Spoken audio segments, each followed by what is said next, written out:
All right, everybody. Welcome to the 282nd episode of Dunn and Drew. Sorry. All right, daddies. Welcome to the 282nd episode, Dunn and Drew. So much has happened in basketball since the last time that we came to you, but none bigger than Jack and Drew winning their social basketball championship last Wednesday. Nice. Congrats, Jack, on being a champion.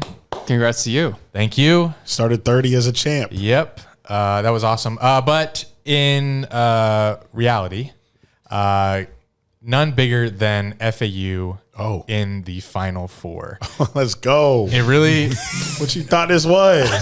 It really feels like it's been a year since our last episode because all that's happened. I turned 30. We won a title. Dunn and Drew went 1-0 in Hogline Podcast trivia game. Eric went to Madison Square Garden to watch FAU win 2 games, right? Yes. 2 games. 2 games. If you'd like to keep up with us the 6 days of the week that we're not keeping you updated on this podcast, join our Discord. It's free. If you want to join our Discord, click the link in the description. We have special interviews for you guys today. Probably the best interviews we've ever had. We almost damn near interviewed the entire FAU basketball roster as well as head coach Dusty May, who, if you didn't know, has the best record in the NCAA right now. So I think that's a pretty big deal for the podcast. So stay tuned for that. There you go. And I still won't grow up. I'm a grown-ass kid. Swear I should be locked up for stupid that I did, but I'm a champion. So I turn tragedy to triumph. Make music that's fire. Get my soul through the wire.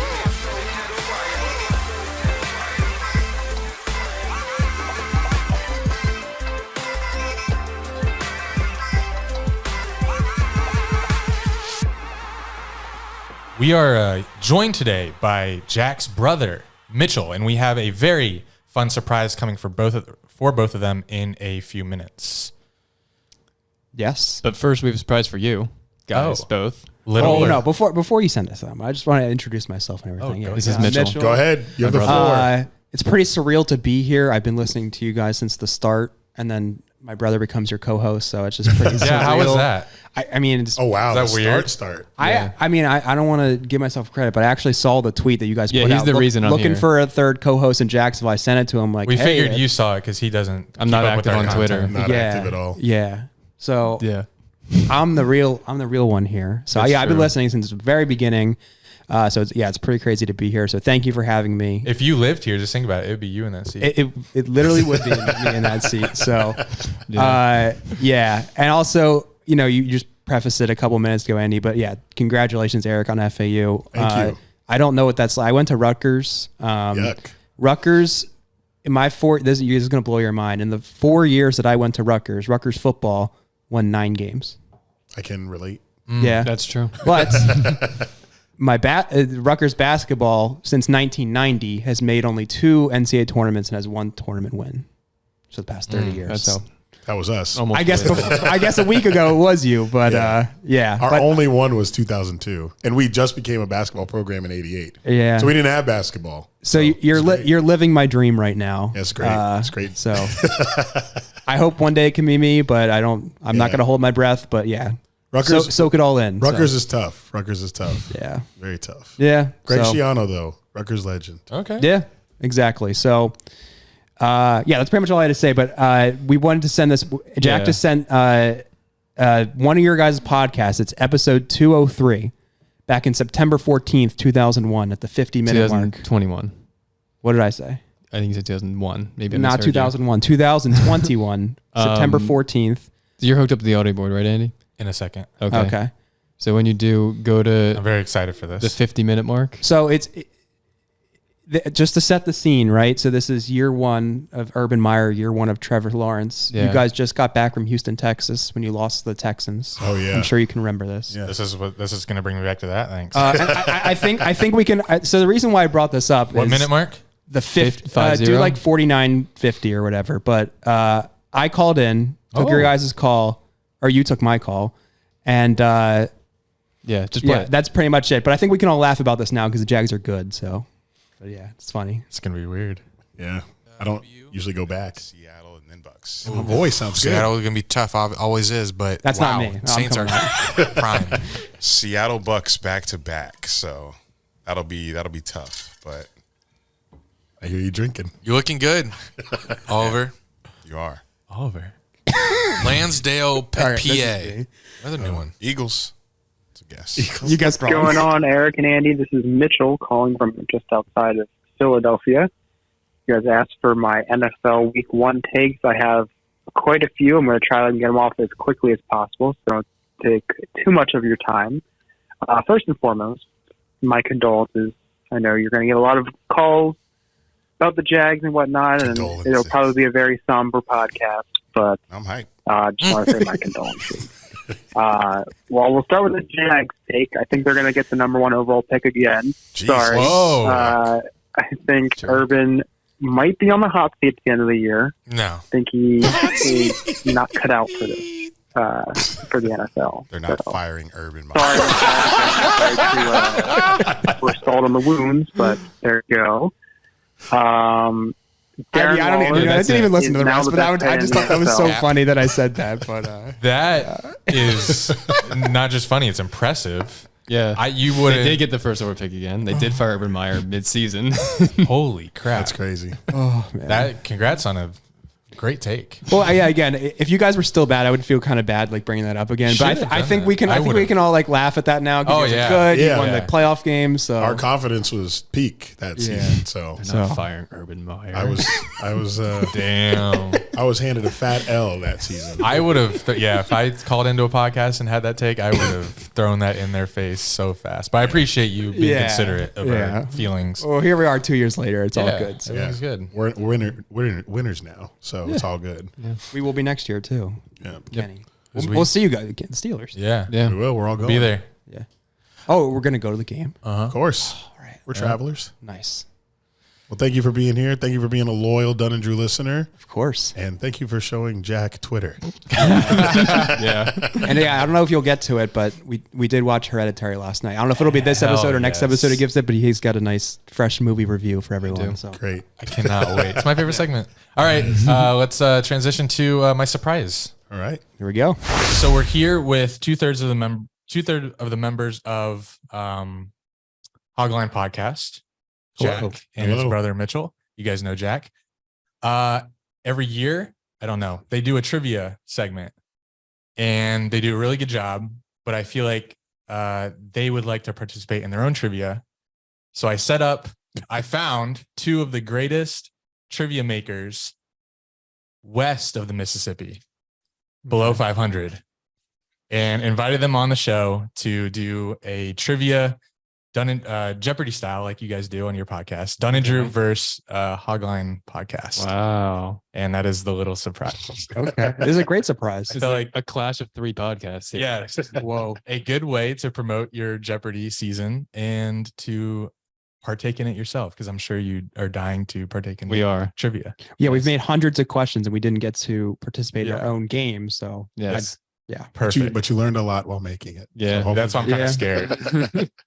And I think it's going to be slightly different rules than what they do. So introduce the rules too when we start. Okay, so it's going to be pretty standard Jeopardy rules. We have a Jeopardy board. What are do they have any rules that I should know about? Just explain the rules that they are here and don't worry about theirs. Okay, so it's going to be your standard Jeopardy. Choose a category. There will be 5 categories, 5 questions each. We'll keep it in the same format as Hogline's trivia, 45-second for the primary answer, and then the other team will get an immediate 15-second response. Sick. Cool. Well, All right, can you guys see that? Yes, we can. Yeah. Oh, What a scandalous. Sexy board. Scandalous. Why they have the lead. Okay, so introduce. That was from our little trial run last night. But yeah, introduce so the categories for the listeners. our categories are NFL draft busts, blockbuster trades, owners, GMs, and coaches, scandalous, and where are they now? Nice. I think the Michael Vick jersey was the preview for the scandalous Could be. category. Could be. And he's a Houston Texans fan, so that could also be a problem. The Texans fan is a preview for draft busts. Whoa. That's applicable in a lot of different of these Yikes. categories. Thank you. All right. Who goes So first? do we know who goes first? They can go first. Okay. Oh, Go ahead. All right. So As Hogline. our guest. They're our guests. No. Where would you like to start? All right, you want to pick Mitchell? no, you go. Okay, fine. NFL draft bust 500. Oh, all right. NFL Oh. draft busts for 500. Actually, I'm running both the timer and the board. All right. Drafted in the second round by the New York Jets in 2016, this player is the only QB ever taken in the first or second round to never play a single snap in an NFL game. Wow. Holy crap. What a stat. Second round. Hmm. Someone requested that music.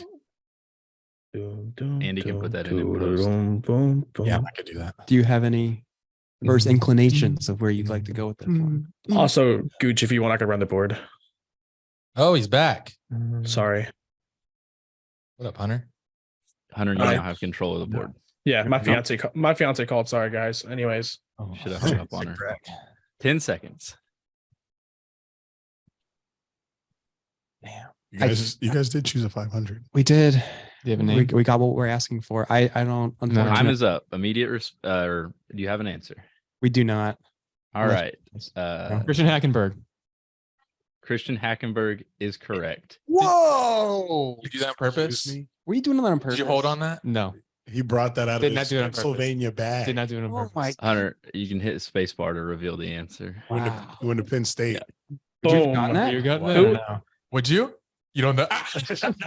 I would also like Leave it on to. the- I'd also like to Yeah. ask you, please answer in a question format next time. All right, Okay. how are you going to come in here and start? We'll let it slide this time, Andrew, because we run this shit right now. Anyways, Jesus.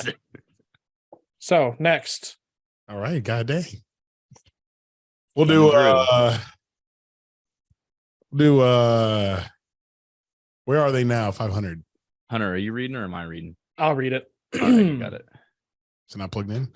This wide receiver is the only Patriots player other than Tom Brady to win the Super Bowl honors, MVP honors, doing so against the Philadelphia Eagles.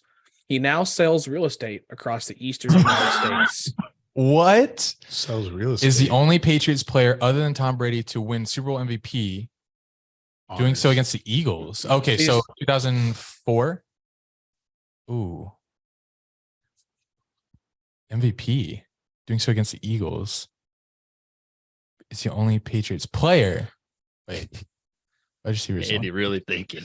other than Tom Brady to win Super Bowl honors. Did he win this MVP Super Bowl MVP while he's on the Patriots? Yes. Okay. 15 seconds. Oh, jeez. I Oh, Deion Branch. like it. How many points is it for? 500. 500 Oh, is. I wanted, fine. I wanted a match. Don't forget the question format. oh, Time who is up. is Deion Branch? That's correct. Deion Nice. Branch That's is correct. Good shit. 500 Wow. to Dunn and Drew. Maybe these questions Hogline. aren't as hard as I thought. Oh, they're good. Now they're good. We're just. I mean, Andy said, I'm just like that. Hogline, what's your next pick? Let's continue with NFL draft bust. No. whoa. No, we got to get the 500s. Why? I don't know. They're all going to go eventually. Sorry, I need to know this. If we pick a category in points and we don't get it, do we lose those points? No. No. No, okay. So It's just- that is it's just the one dead. deviation from standard Jeopardy rules. We will not be This is a deducting dead points. question. The other team can't steal. Well, yeah, they can steal. We can steal. You just don't get deducted. Okay. So if you get it wrong, then I'm going to kick it to the other team for an immediate response. Okay. If Yeah. they get it wrong. Oh, yeah, it's you said that. 15 seconds. 0. All right. Do you want to do owners, GMs, and coaches for 500 then? Sure. Okay. Owners, right. GMs, coaches for 500, please. All right, no problem. Fresh out of college in 1966, Jerry Jones first tried to purchase this NFL franchise before acquiring the Dallas Cowboys 20 years later. This guy's so old. Fresh out of college. I think he went to Arkansas. I don't know if that helps. There's no team in Arkansas. I know. I'm just trying to. Maybe the Saints are close there. I don't know. Well, my guess was going to be the Texans, but they weren't even around then, so maybe the Oilers. That seems Jerry Jones like to purchase the Houston Oilers. And the guy's from Houston, so 10 seconds. True. All right, want to go there? who are the Houston Oilers? That is Incorrect. incorrect. Dunn and Drew, you get how much time are we going to give him to steal? 15 seconds. He wants 15 seconds. probably a popular team. I was going to say Green Bay or they're owned by Bears. people. Bears. I feel like Something they good in the must be 60s? entrenched. That's tough. Yeah, there's How about hella teams to choose from. Need an answer. Buffalo Bills? No. No. New York Jets. That is also incorrect. Sorry. Also, please ask in a question format. Thank you. The answer. What is the San Diego Never would have got Chargers? that. Didn't know they were in the league. Wow. All right. Dunn and You Drew. finally stumped us. You picked the category this time. Give me question. Give me scandalous for 200. All right. Don't know why. And said points. Likely the most hardened criminal in the NFL Hall of Fame, this AFC North player pled guilty to obstruction of justice and was sentenced to 12 months probation in 2000. Now, is this alleged hardened criminal? Well, I guess. They did say They said likely the most hardened criminal. So we're thinking Ray Lewis, right? yeah. It's a hardened criminal. Yeah. Who is Ray Lewis? That is correct. No waste no time answering bit on the board. All right. Hogline. What do you want? You want to stray away from the 500s? Yeah. Take 45 seconds to choose a topic. Jesus. Blockbuster trades for 400 points, please. Blockbuster trades for 400, often referred to as the fleece of the century. This trade is what started the downfall of Bill O'Brien's general manager career. Although that trade was in 2019, that blockbuster trade flipped Larry Tunsil into these three studs. Oh, do we need all three to be correct? Yes. All three. Wow. The fleece of the century.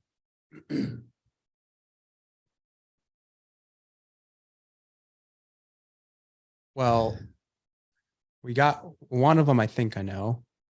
Well, you gotta just say them. They're gonna get to give it away to them, but we gotta say it to talk it out. Yeah, I think Jalen Waddle's got to be it. Yeah, and are they counting Tyreek? Because they probably used 15 seconds. Oh God, Tyreek. Well, I guess Tyreek, Waddle, are and we classifying Tua as a stud? for the sake of the question, probably. Yeah. Oh no, Christian Wilkins. What? Need a final answer. Christian Wilkins Who are Christian Wilkins, and the two receivers. Tyreek Hill, and Jalen Waddle? Yeah. All right, Hunter, they got 2 out of 3. So Oh, does Dunn and Drew just need the third to steal? They don't know who the two correct ones are, though. Right. That's oh, fair. okay. So I think Jalen Waddle, Tyreek Hill, but who was that pass rusher that they traded for from the Broncos like last year? Chubb? Yes. Bradley, who is Good one. Is that fair? Is that Yeah. fair? Who are Bradley Chubb, Tyreek Hill, and Jalen Waddle? Oh, Let's go. Mhm. Let's go. Fix All that? right. That's me. It's Sorry. you. It's you. Dunn and Drew. We will do busts for 100. Uh-oh. Busted me. Busted me. Busted you, All daddy. the new Hope FAU. Dusty don't hear that. This NFC West quarterback was chosen top 10 in the 2018 draft, only to be replaced the following year. This NFC West quarterback was chosen top 10 in the 2018. Josh Rosen. Yeah, Josh Rosen. Who is Josh Rosen? Sorry. Whoa. Okay. There you go. Now you're getting the hang of it. I think we need some positive momentum. I think we Draft need to. bust for 4. Oh my. Okay, we're not, Is that was yeah, okay, got yeah. it. NFL draft bust for 4. This player was taken 29th overall in the 2020 draft by an AFC South team. After COVID-19 complications and a high-speed chase in Georgia, he only played 4 snaps before he was traded to the Miami Dolphins. Only then, he was released 3 days later. Well, I know who it is, but I know his first name. I'm not sure of his last name, but that's not going to help us. You know his first name? Yeah. Last name only is correct, but not just first name. Yeah. Do you know who I'm talking about or no? Which AFC South team? It's the Titans. It's going to be Isaiah Wilson, I think his name is. Yeah. You want to go with that? Yeah. Okay. Yeah. Who is Isaiah Wilson? Good. Yes. Good. Good job. Good name. Thank you. I didn't know. Damn. That was good. I vaguely remember that. Dunn and Drew. Oh, I believe it's my turn. is it? Yeah. Oh, okay. Can I get where are they now for 300? This Super Bowl champion quarterback made appearances on The Simpsons and Ace Ventura. He also lost almost $14 million investing in the tech company that created the Tupac hologram. He is now a regular interviewer on ESPN. This will be Hasselbeck? Hasselbeck, Matt Hasselbeck. No. Who is the quarterback for the Bears that won? Oh, shit. Sorry. Who's the quarterback for the Bears that won the Super Bowl? I think it's the Colts. No. We lost that. He lost to the Colts. Oh, you're right. Made appearances on The Simpsons and HBO. Simpsons. Oh. Ventura. Interviewer. 15 seconds. Interviewer. I've never seen Ace Ventura, sadly. Oh, let's use the other clues. Simpsons. Who would be on this? Like Everybody's been on The Simpsons. Yeah, that's not going to help me too much. Regular interview on ESPN is what I'm trying to think of. Time is up.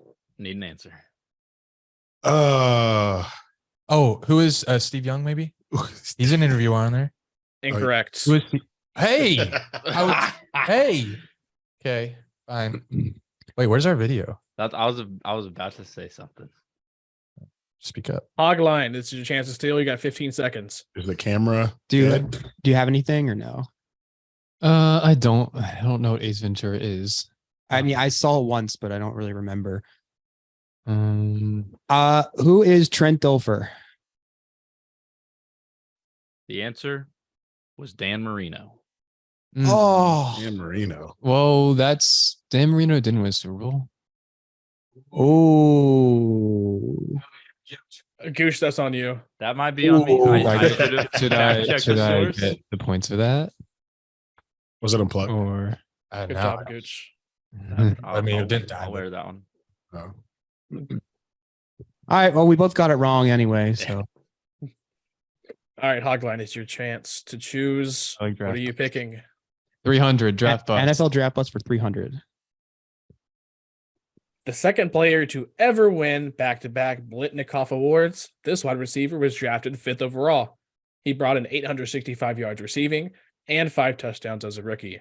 Unfortunately, he would only play 4 more games in his NFL career. Got to be Justin Blackman. It's probably a good guess. They don't give a year. There's no other context. I feel like it's hard. So Yeah. let's do it. All right. Who is Justin Blackman? Nice. Justin Blackman is correct. Nice. That was The nice. score is officially tied. Dunn and Drew, it's back to you. Eric. Blockbuster trades, 500. Woo. Good points. Good points. Let's pull away. I'm sorry. This unprecedented haul of draft picks was given to the Washington Redskins by the Saints in exchange for the rights to draft a highly touted college sensation, Ricky Williams. And You have to get like 8 draft You must picks. list all draft picks given. What? The number in the draft. No, the round. year and not, round, not I the guess. exact number, but There's no it's- way I'm it- doing that. There's just no way. There's I'm doing that. there's So absolutely. that's why it's a 500-point question. This is again a question by Gooch. That was like Was five- Gooch the one that had Dan Marino winning the Super Bowl? Yes. Yes. Checks out. Not an accuracy podcast. They whispering like they know all the picks. I'm afraid of their whispering over there. Unprecedented. Oh, okay. Let's just guess. We're going to go 2 first-round picks. There's 8? I heard them say 8, so they may have given it away. I don't know. Did they say it or did they say it? I think they said it. Oh, maybe they said it. We should make them answer now. Yeah. Not give them any more time. I don't want to guess. Yeah, we're done. Same family feuds. They know pass and play. 2 firsts. Yeah. All right, Incorrect. Hogline. Your time starts now. We know that. Do we need to give the year and every draft pick? Yes. Whoa. Okay. Well, it was every draft pick that Washington had. Or excuse me, that the Saints had, because they gave them up. And I think it was either 99 or 2000. Which year do you want to go with? All rounds 1 through 7 in 1999 and a first round pick in 2000. Holy crap. You were so close. You were one pick shy. They didn't give up the second round in 99, but they did in 2000. No, they gave a third round of 2000. That's so hard. Jesus Christ. You definitely saw that in your Can we get like half credit or something? research. Alex Trebek would say no. I said, Yeah. I he's thought pretty when I close. was making that question about doing some type of partial points system, and I was like, no, that's not how Jeopardy works. And Damn. whoever gets the partial points, the other team's going to throw a fit. So we're doing all or nothing. All right. Should we finish off NFL draft? list? No. Or no, yeah, that was theirs. Yeah, we'll do finish NFL draft plus 200.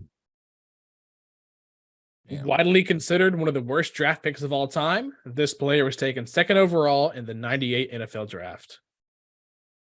He was that offensive lineman for the Falcons, but I can't remember his name. I don't know. I was -2. Your extensive research, man. I wasn't alive either. That's true. You weren't alive. Wow. I mean, I was that's all I got. I'm not going to remember his name, but I remember he would play for the Falcons, the offensive lineman. Well, give a fake name. A really good guess. Who is Greg Williamson? No, that's not his name. Correct. Dunn and Drew. I'm shocked. I'm shocked too, honestly. I thought that was a layup. Yeah. Who is Ryan Leaf? Oh. Oh, that was the wrong draft. What am I thinking of? I think you threw Yeah. Jack off, so I appreciate Yeah, that. you did. Because if I thought about it more, I probably would have gotten it. I came in so quick with the off Falcons offensive lineman. All right, well, it's only 200. We can get that back. Let's bad. go. Oh, wait. What are you feeling? You want to maybe get on the maybe? So we just got 200. Mhm. Maybe Let's get another 200 or something. Let's get a 300. Okay. Yeah. Mm, Just in Guess we case they have- choose Scandalous 5. you like blockbuster trades? I do. All right, Like blockbuster trade. trades 300, please. We This don't is pay. a double Jeopardy. What's that mean? That means just double the points. Oh, And we can't steal it. You they steal can, it. right? Yeah, you can steal it. Okay. Same rules apply. It's just double points. We've Okay. randomly chosen 2 double Jeopardies, just like in regular Jeopardy. This head coach made history in 1970 when he was traded from the Baltimore Colts to the Miami Dolphins, making him the first coach to be involved in such a transaction. First ever traded head coach. So to the Dolphins, which makes me think, Who was the coach? who is the 30? Oh man, that's a long time. 30? No, don't stop. 50? First traded head coach to the Dolphins. 70s.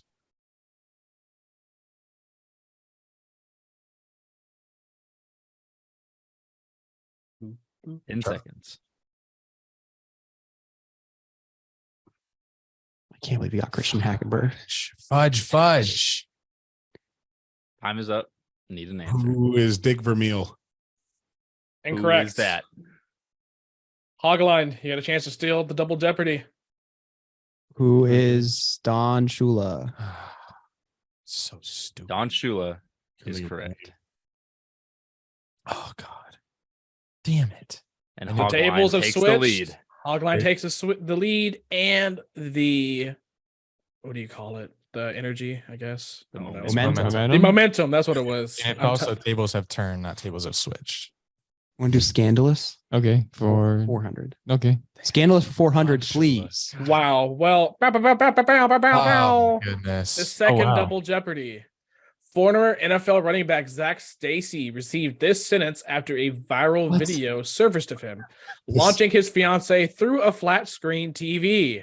This just happened. There are not many great trivia makers west of the Mississippi. Okay, Sentence. It's something short. this was heavily video, covered like, it in was your really Discord, so you should I know the this, video. Andy. I know this happened. I don't remember the sentence he I got. think we should just guess like 6 months, I think. Yeah, why they just sentence 6 months in prison. Yeah. All right, This sentence. What is 6 months? in prison. I can't believe that. Oh my God. Jack, did you search Zach Stacy in Discord? Did I search? Like while that, like you were during your time? No. Okay. Andy and Eric, no, I don't. go to Discord. 2,600 to 1,400, just like that. Two double We get to do- jeopardies. They got back-to-back double jeopardies. Oh my God. Okay. Mm, Scandalous 5. Yeah. sorry. This AFC West linebacker fatally shot his girlfriend 10 times before driving to the team's facilities and telling his GM, head coach, and assistant coach, Oh. take care of my daughter before turning the gun on himself. Oh my This is- God. This is so morbid. This is a very depressing category. See West linebacker. I feel like this is kind of recent. It's got to be Raiders. Gotta be the Raiders. I'm thinking Broncos. No, right? Broncos or Chiefs? I have an idea, but like I could be completely wrong. No, I think I know it. Okay. You got Shot the his Hackenberg. girlfriend 10 times. I remember he shot himself in front of people that worked at the. That's what the question says, yes.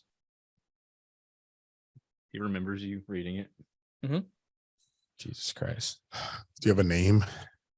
Oh, No. 3 seconds. Oh man. Time is up. Bap, bap, bap. We're Can't think of a name. getting ran. Can't think of a name, guys. I Give me have a an name. idea, Give but me I'm not something. confident. It's Junior Seau. That's what I was thinking. Who is Junior Seau? What? Y'all are both incorrect. I was about to Hmm. say. There's no way. It was Javon Belcher. Yes. I knew it was recent. Right? 2012. Oh. A Right. decade ago. Okay. That's still kind of recent for us older people. Yeah. All right. Wow. No 500s are remaining. Who's up? It's you guys. You know, We just have to oh, keep right. it in. We just have to keep it in reaching. Should we do owners, GMs, coaches for 3? Okay. Owners, 3. GMs, coaches for 300, please. Getting ran. This former GM resigned after leaked emails exposed him calling Roger Goodell a clueless anti-football pussy. I don't remember this. You guys remember this? I don't remember this. Oh, you don't Name. remember it? I don't remember the name of the guy. It's just the Hmm. part I need.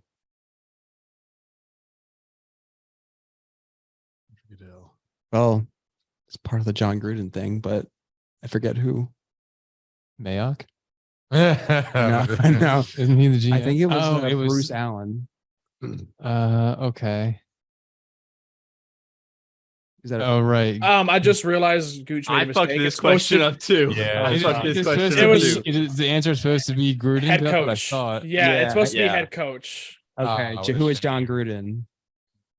Good job, Gooch. Hey, at least we got in there before they got it incorrect.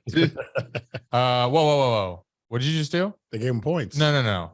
I think Well, we we fixed. Yeah, before they even answered, we told them it's supposed to I be head coach. corrected my mistake in the question, Yes. and they still had time on the clock. You would have so- gotten it anyway. Well, if it That's said head fair. coach, we would have gotten Right. it. But Yeah. Yeah, because as soon as I heard him say John Gruden and Mike Mayock, I was like, "Oh shit, I did it again." Yeah, I immediately looked over to I have the answer sheet on this monitor. I'm like, oh, fucking Gooch, come on. This is what Andy gets for giving us credit in the intro. Yeah. He gave us credit. I didn't hear. Sorry. called you guys are the greatest trivia makers west of the Mississippi. Well, half of us are. Oh, we need all the rest. Hey, you still got Give us Final Jeopardy. all of them. Yeah. Yeah, we do. Owner. Oh no, I don't like that one. We need it. All right, owners for 400. All right. In the wake of Colin Kaepernick's kneeling, many NFL owners were opposed to it. There was a meeting amongst them on what they should do, and this owner's statement was, "We can't have the inmates running the prison." Jesus. Also, plug your camera back in. Thank you. There's the issue Andy prefaced the show with. Hold on. Hope what y'all are thinking while this is going on.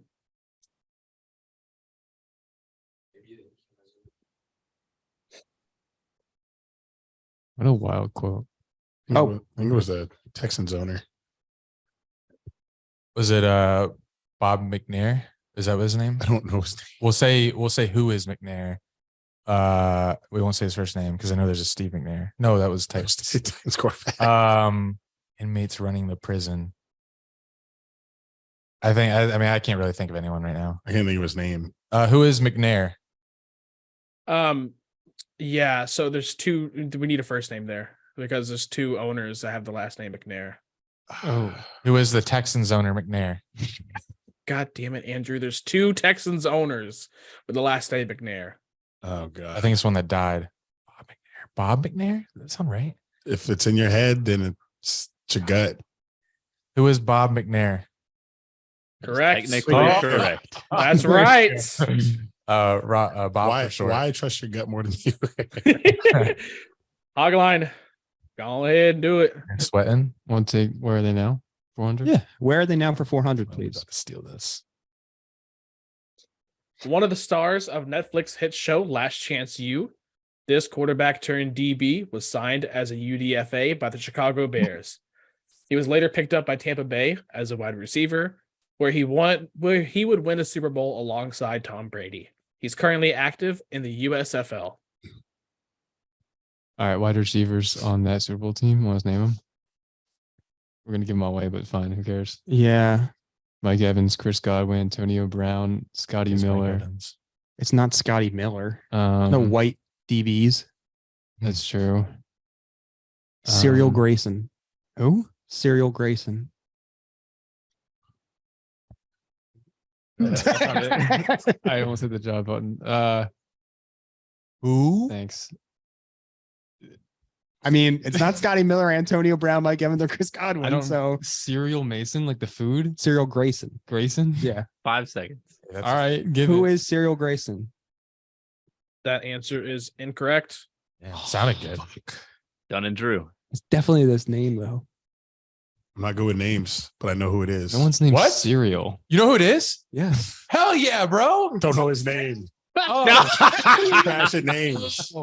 I thought you were making a point that you're bad at names, but you do know who it is. Just explain to me. Explain to me characteristics. FAU. Whoa. I was wondering if Eric would remember the FAU connection. Shut the fuck up.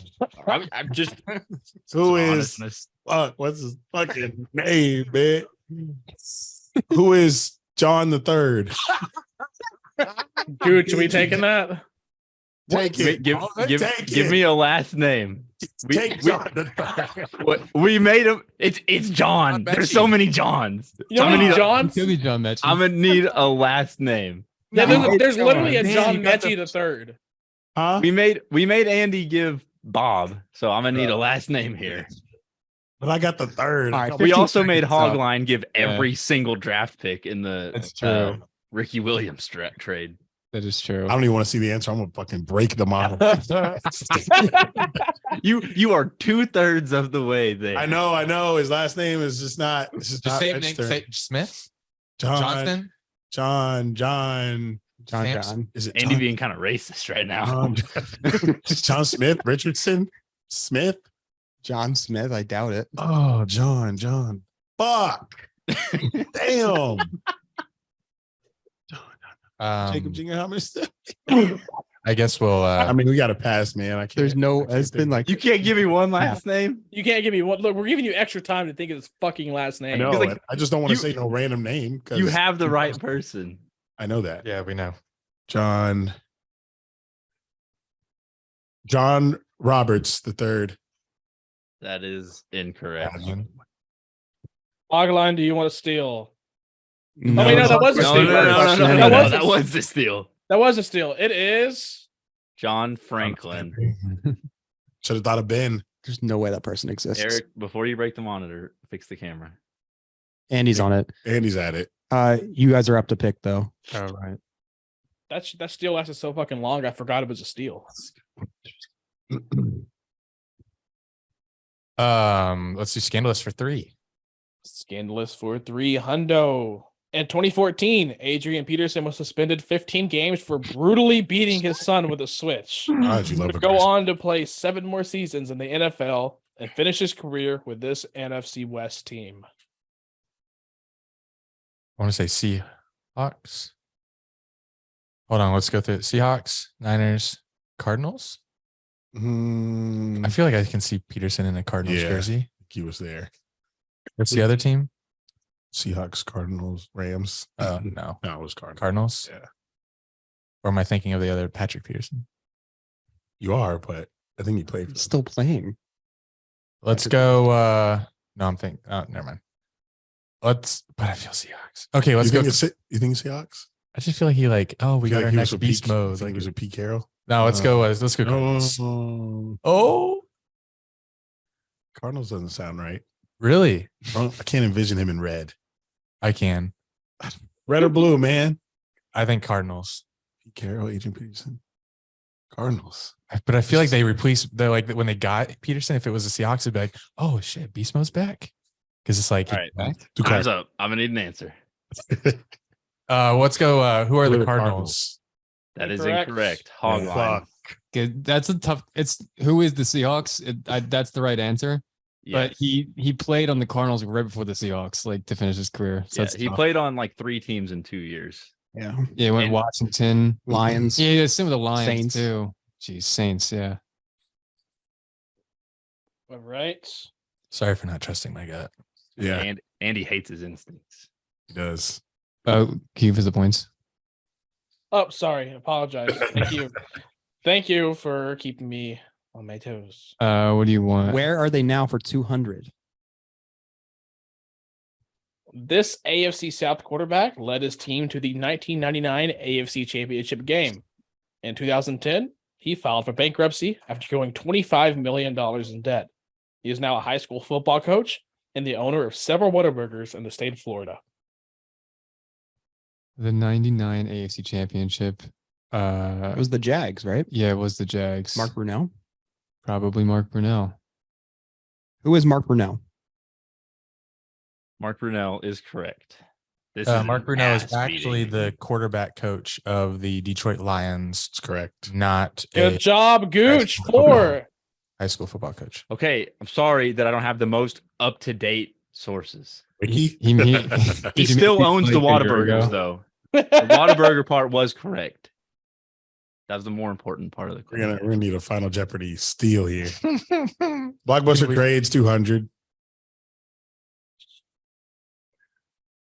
This player was selected with the 2014 first-round pick that the Cleveland Browns received in exchange for running back Trent Richardson. With the 2014 first overall pick or round First round pick. It says 2014 first-round pick, sir. And I did not fuck this Says question the up. 2014 first. Okay. I did not mess this question Just up. it's a weird way to say it. You guys so just who did is- this 2 weeks Yeah, ago. we did do this draft. Yeah, that's true. 2014 first round pick that the Cleveland Browns received in exchange. You remember? I know. 14. Was it the cornerback? Was he a DB? He's a DB. That's what I'm thinking. Denzel Ward? Mm, No, too soon. yeah, not that one. I think he went to Michigan. Not sure what's wrong with the camera. That's gonna suck. Yeah, that's pretty important.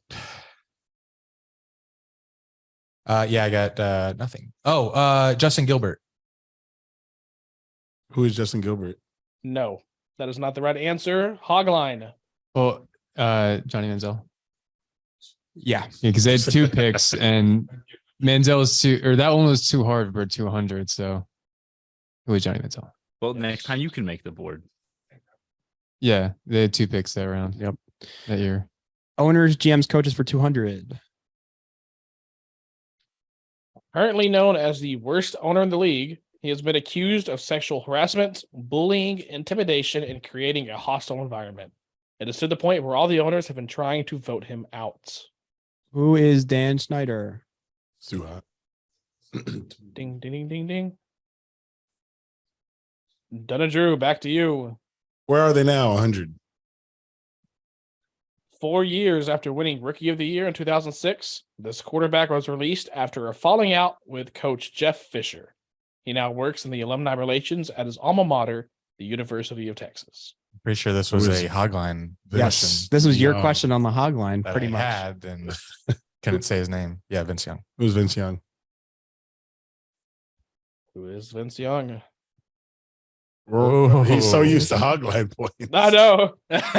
Chill, don't agree. Blockbuster trades for 100, please. Right.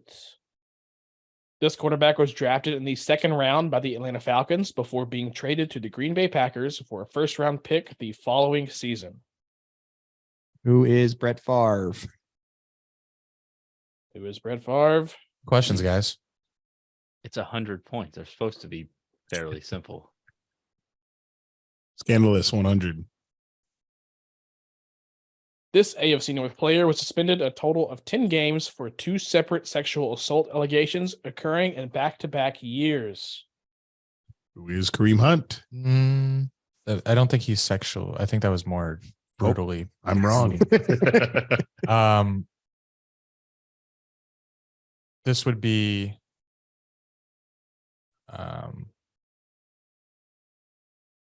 can we get years?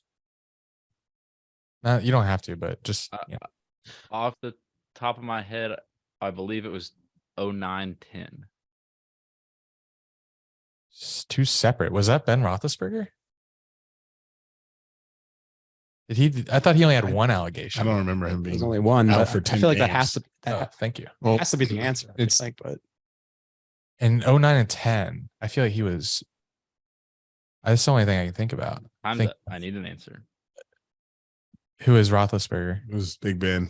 It has been, and before y'all come at me for this question, there were 2 separate incidents. There were, but I thoroughly researched this. there were Separate two. years. There were 2 separate allegations, but he wasn't suspended for 10. no, games. that's not what the question said. They're right though. He just said the allegations happened. He got a 6 Not that he the- appealed down to 4, and then he got another 6 the year after that he served all 6. That didn't happen. Wait. Jack is coming for you. Jack's wrong. Also, you're very confident, Gooch, considering the. I need few to see the things wording of you've- that question again. But No, we don't have to. Yeah, that's fine.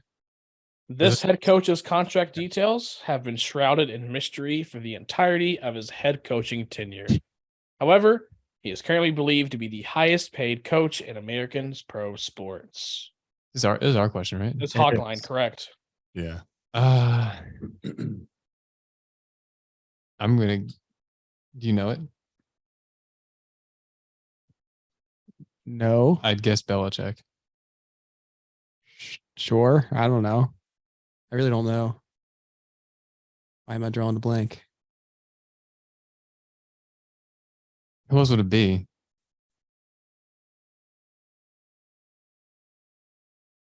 I don't know. Let's guess that. Yeah, right. who's Bill Who Belichick? is Bill Belichick? That's correct. Yeah, definitely.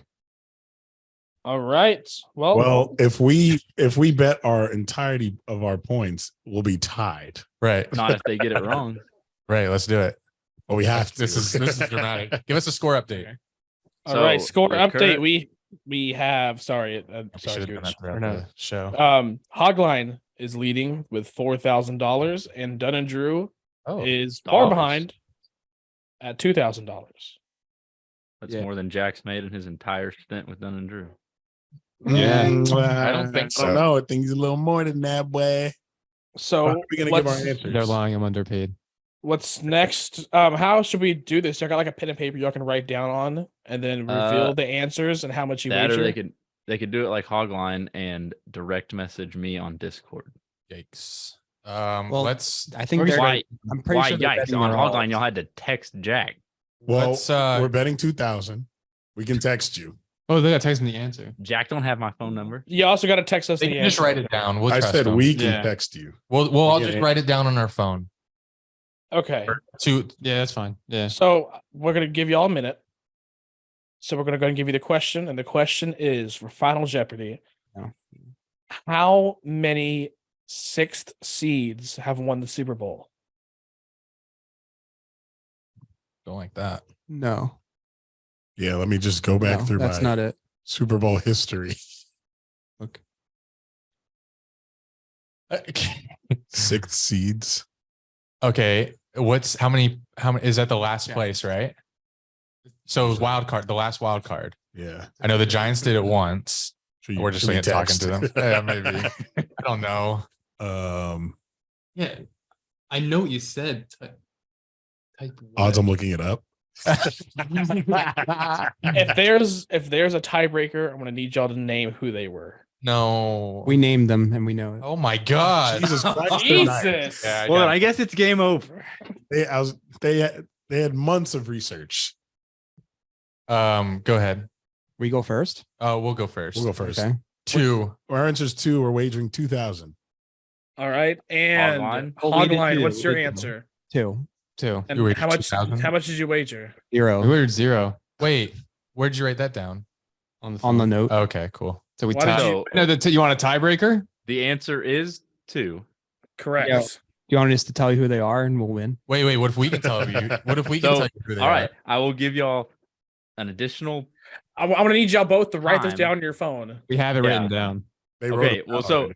I'm gonna give Dunn and Drew an additional 30 seconds for the tiebreaker to write down the teams. Dude, starting should we- For another tie. Dude, should we ask for year or no? No. We have the year and the We have the team. year and the Jesus fuck! tiebreaker. the Hold on, start- What is hold my on. birthday? You want each team's I have starting the year- offensive roster? I have the year and the team too. Can I we can tell you the confirm that Super Bowl Andy's not is on those years, Google? too. Man's on Google. Like his fingers. No. Uh-oh. I'm on Snapchat. I'm Uh-oh. writing it in. Cutie. Okay. All So right. we're gonna do this. You say your answer. They won't say if it's right or wrong. We'll say our answer. And then they'll say it. I have Giants 2007 season and Steelers 2004 season. Okay. Can we say our answer? Our answer ahead. is the Giants 2007 season and the 2005 Steelers season. Hunter, this is I'm having to Google the results. Y'all don't Google. how's this your question? You don't know the answer. I didn't have this one written down because I didn't think there was going to be a tiebreaker. I remember the teams, but I can't remember the years. Hogline couldn't have 2005 wagered not the 100 Steelers. points. I can assure you, There's it's Steelers the fans. 05 Steelers, not the 04 Steelers. The 04 Steelers, they lost in the AC Championship. Well, No, y'all are both wrong anyways. There's The four. Giants did not do it. Are they a 5 seed? So there's one more It's the team. 2010 Or the Packers. 2010 Packers? So we're at a standstill because you both got the tiebreaker wrong. It was the 2005 Pittsburgh Steelers and the 2010 Green Bay Hey. Packers. A tie is fine. Yeah, Right. that's fine with me. It was a friendly competition anyway. I is great. What kind of Great. millennial shit is that? But Fuck a participation trophy. Go for the win. Be a boomer. Fuck. No, we the went for host. the win. We went This for type the of One of the this hosts type of wants the woke fucking- bullshit he doesn't gives a exist on tiebreaker. below 500. It didn't work. Yeah. Do we get Gooch? Should I let you think of a question or should I just think of one? I want it to I be mean- decided on a random question I thought of right I now. like Yeah, it. Yeah, we're I handshaking this one out, boys. was about to say, I think this is a tie. I think we've exhausted all of our prepared avenues for a tiebreaker, and this is a tie. All right. Damn. In Man, a wild they destroyed tournament, us. They just destroyed ass us beating first into a game. tie. That's great. So that was fun. Jack, you like my little surprise? Yeah, it was nice. You How do teased it you- all day long. How do you feel destroying us the whole game and then tying? I wanted to wager $1. Mitchell said 0. So it's on him. Damn. That would have been Also, crazy. I was pretty sure that the Giants were a 5 seed, not a 6 seed, but he seemed pretty confident, so I let him run with it. Wasn't it correct or no? It was wrong. incorrect. It was incorrect. It was the Packers. Oh, that's right. That's Yeah. right. That's right. Sorry, it was long time ago. I'm upset that you guys just have these names in your bag because Yeah. I can think of like who it is, but I can't think of their names. John Franklin the third. Yeah, John Franklin. I said John the third. Ooh, that was great though. I couldn't think of Franklin. Yeah. I always got one in my bag. Hey, And I knew Don Shula, but I couldn't think of his name. Right. I knew when I heard the name. Like it y'all, was a simple name. Y'all got these names. Christian Hackenberg. I don't know how I pulled that one. Clutch. Yeah, that was like my Vic Beasley from a week ago. Yeah. Speaking of NFL draft, it's exactly 1 month away, and we are going to do our 2016 NFL draft trivia next week. But long pod. Yeah, long pod. Eric, I'm looking forward to getting to these FAU interviews with the players and the coach. But I'm excited that we got that set up. Like I can't even get that with the Jags. No. And I do more for the Jags than I do for FAU. Right. FAU goes on one run and we get interviews with players and the coach. So crazy. And you've once got a cease and desist letter from them. Yes, I did. I once did. So tell us about the trip, and then I'm looking forward to our debate. Oh yeah. I'll moderate. So yes, Final Four. I booked my flight to return on Friday, which would be the day after their game against Tennessee, just in case we lost. I was just going to go right back home. But, I just did that for financial purposes. I didn't do that because I thought we were going to lose. I just did it because they would be playing in the same city on Saturday. So if they lost, I would have no business being there again. Anyway, and I didn't want to book my flight back Saturday because I just didn't. Anyway, Final Four. So I actually got the call to get tickets to this game while doing Jack's trivia podcast. Oh, that's right. I was like, guys, I got to take this. This might be about tickets to the Final Four. So I answered it live. He said, I got tickets. How many do I need? I said 4. So that was all on Jack's podcast. So I ended up getting 4 for my group for $125 each. And that was in the upper level at MSG, which tickets in our section were going for $500, $600. So we got them for $125 each because NCAA gives an allotment to the schools that are playing. So they sell them for a cheaper price. So we got that. Got a little lucky.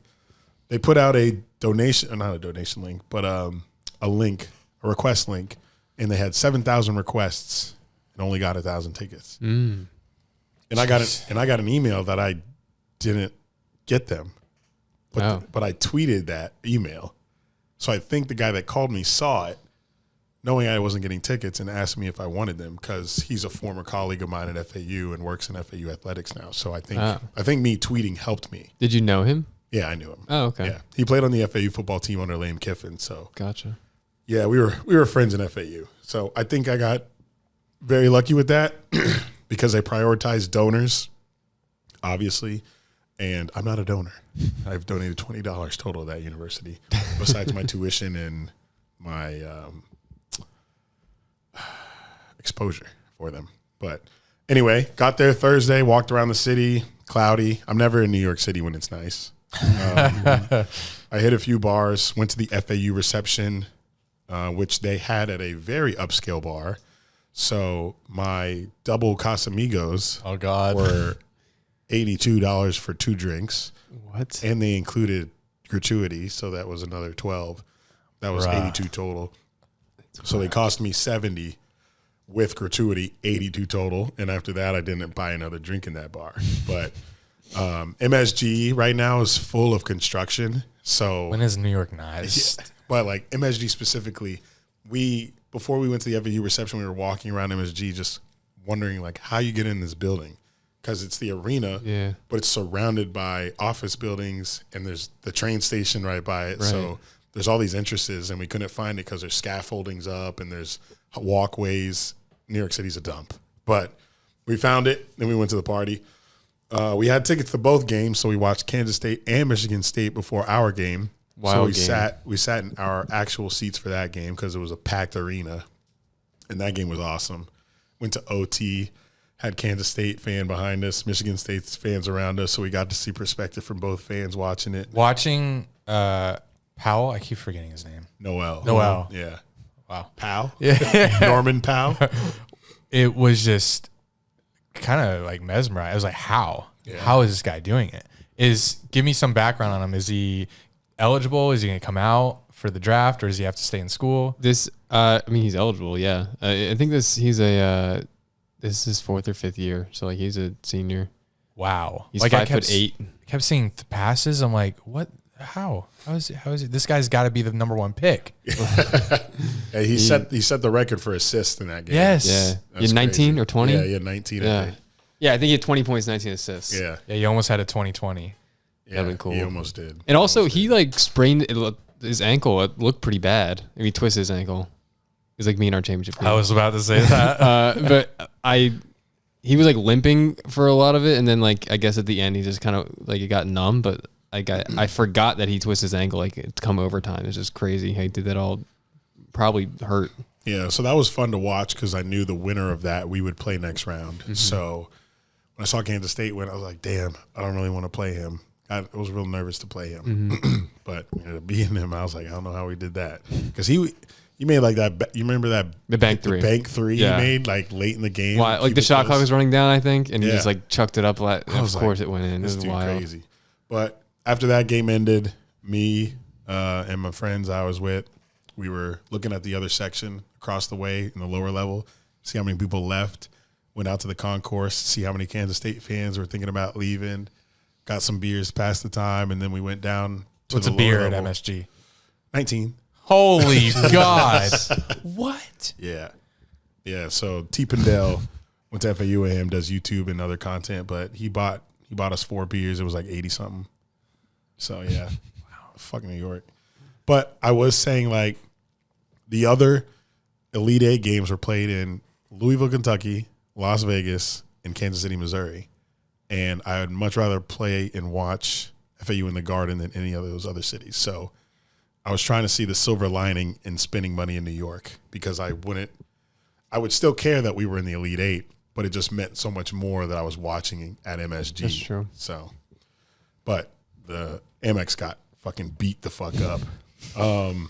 But yeah, we beat Tennessee, and then all of our travel plans got screwed up. So, like I said, I had the flight for Friday, so my flight was to leave at like 8:30 in the morning Friday. The game ended at like 11 p.m. I had a flight for 6:30 a.m.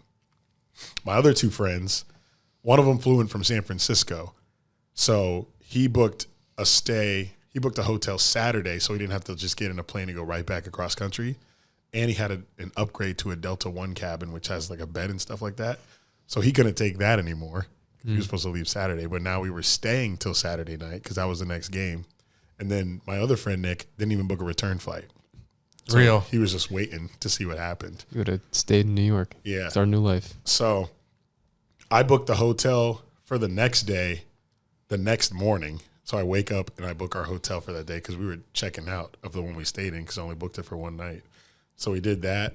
Friday, rainy day. This was post-game, post-Tennessee game the next morning. It was a rainy day. We had no game, so we had to figure out what to do in the city for all day. And I got a late checkout, 2 p.m., so that was good. And then I got to check into the next hotel, and the room was ready immediately. So that was great. But we just went to bars from 4 p.m. to like 1 a.m. on Friday. Had a friend fly in from FAU. He met me at the last bar we were at during the night. He played on the FAU soccer team. It's like after we beat Tennessee, everyone was hitting me up like, yo, I'm coming to New York for the next game. Like 2 people. I said everybody. Yeah, 2 people that I went to college with texted me that they were coming for the next game. But yeah, the night was fun. Kinda. Like the bar we chose. So FAU was trying to do this. There's an alumni association, and the director of it was trying to throw all these like meet and greet parties with FAU people. And on Friday, she chose like this dive bar area in East Village, and the first one was like a dive bar with arcade games, which was cool. Cheap drinks, like $10 cocktails, $8 beers, not your average New York price. But not many alumni showed up. I feel like they were all fucked up from last night still. So we bar hopped, went to another one. And we stayed at that second one for the rest of the night. But there was a live band there, and I saw the DJ setting up.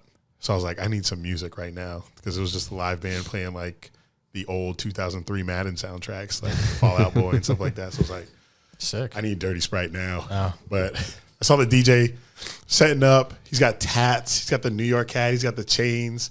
I'm like, finally, about to get some good music. So my friend Nick, he's like, let's make a bet. If he plays a banger, I'll buy your next drink. If he doesn't, you buy me a drink. I was like, bet, I'll take that. He looked like he about to play some fire shit. Take a shot. First song, oh. I was like, fuck. Motherfucker played Baby. That was a banger 8 years ago. I don't want to hear that right now when I'm fucked up after a live band. I don't want to hear Baby by Justin Bieber, man. I would have gone crazy. I'm sure he would have. I would have liked it too. I would have not known if that was a banger or not. I immediately turned around. Okay. Yeah, not my scene in the club. And then did he make up? Did he did he do better after that? No, it was Really? like as the night went on, I was like, I owe you like 12 drinks right now. Like he would do that thing we hate where he mixes the hip hop songs with the EDM. And he did that with a Pop Smoke song and it sounded awful. So I was like, The DJs, they want attention so bad. Just I don't want to notice you. Yeah. Play the good shit. Yeah. Transition well from one song to another. so But then when you're in that song, let it go. So that was Friday. That was my day in New York City, the night we didn't have a game. So then we go back to the hotel, sleep and shit. I booked the next hotel Saturday morning, a bunch of all one night stays because we were all splitting the hotels. So I was trying to find hotels under $200 a night. So it would make my costs lower. So I booked the next hotel for Saturday night. I felt like ass when I woke up on Saturday. Didn't get much water during the trip. And Saturday, it was cold and rainy. So Thursday was cloudy. Friday was rainy. Saturday was cold and rainy. So I didn't get sun until I had to leave on Sunday morning. But on Saturday, game was earlier. It was like 6:09 p.m. There was a pregame party again. It started at 2, went from 2 to 5. That was way more fun than the first one they did. Energy was up. Trey Hendrickson showed up for a little bit. Defensive end for the Bengals. What? Oh, FAU. Yeah. That's right. He showed up for a little bit. The guy that got me the tickets actually told me, yeah, Trey doesn't like social settings. So I told him he could come for like a little bit, but he dipped out pretty quick. And then my friend Roman arrived to this bar an hour before the game. He missed his flight because 3 of my friends came to the Saturday game. He was one of them. He was like, oh, I got to come. So he booked his flight and he missed his flight Saturday morning. And then it took like a couple hours of texts and I convinced him to come, I guess. And he booked another flight on United and he was supposed to land at 10 a.m. He rebooked and he landed at 3:15 p.m. So he came for literally like 12 hours, basically. Wow.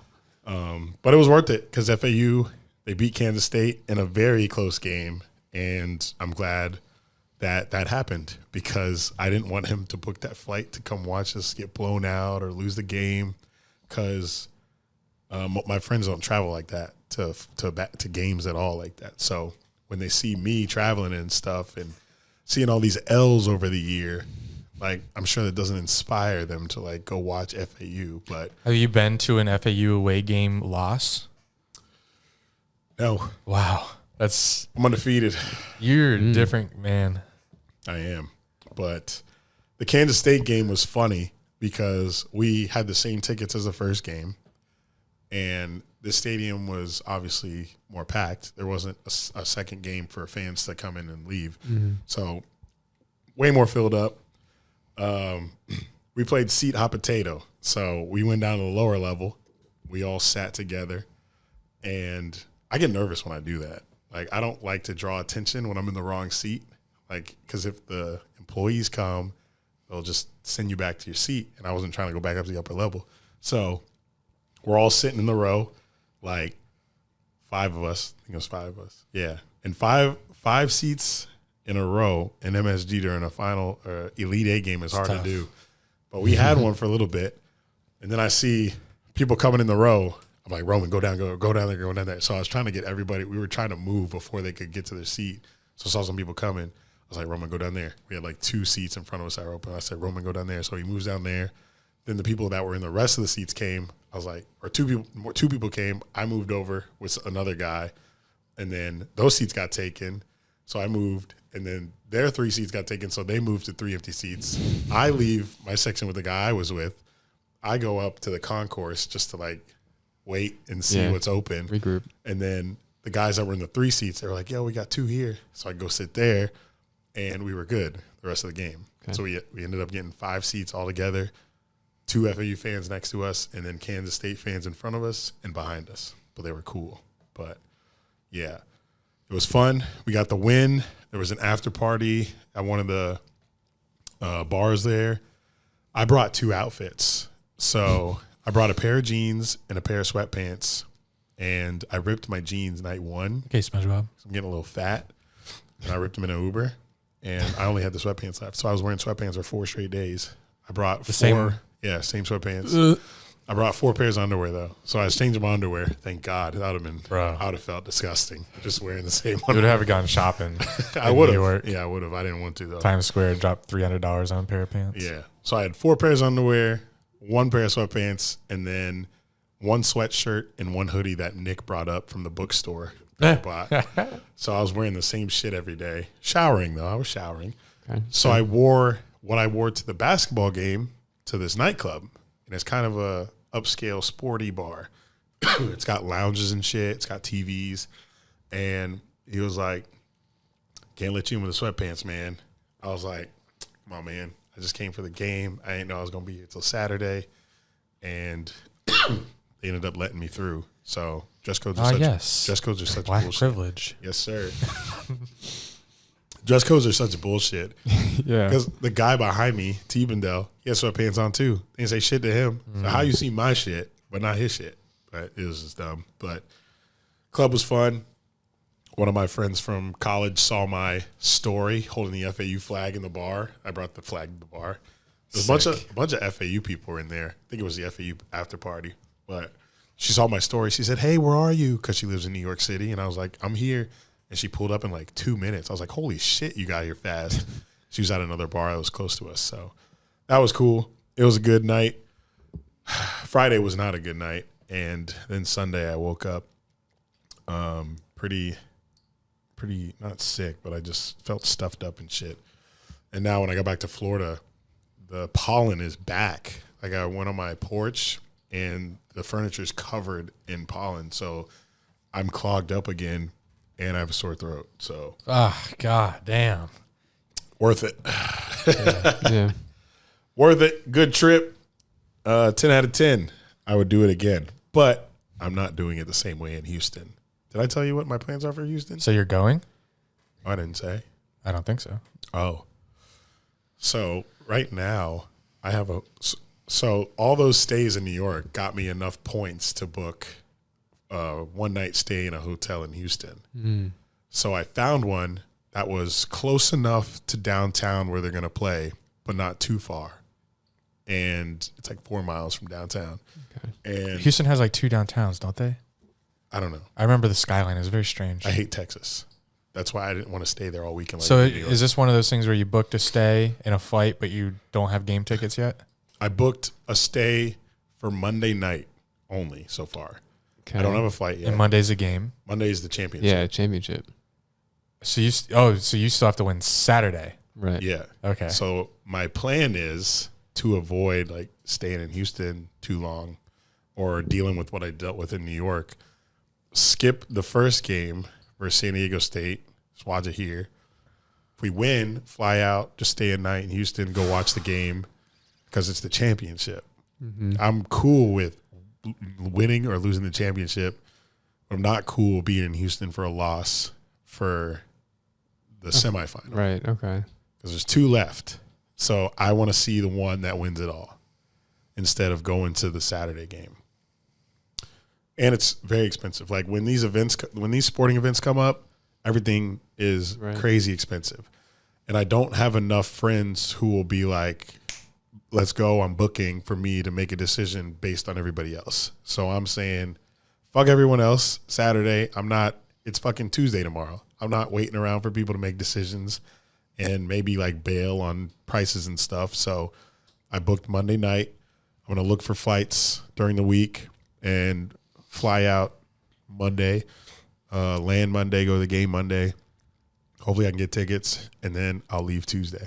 So that's my plan. This is very strange. If I went to FAU, I would be there with you.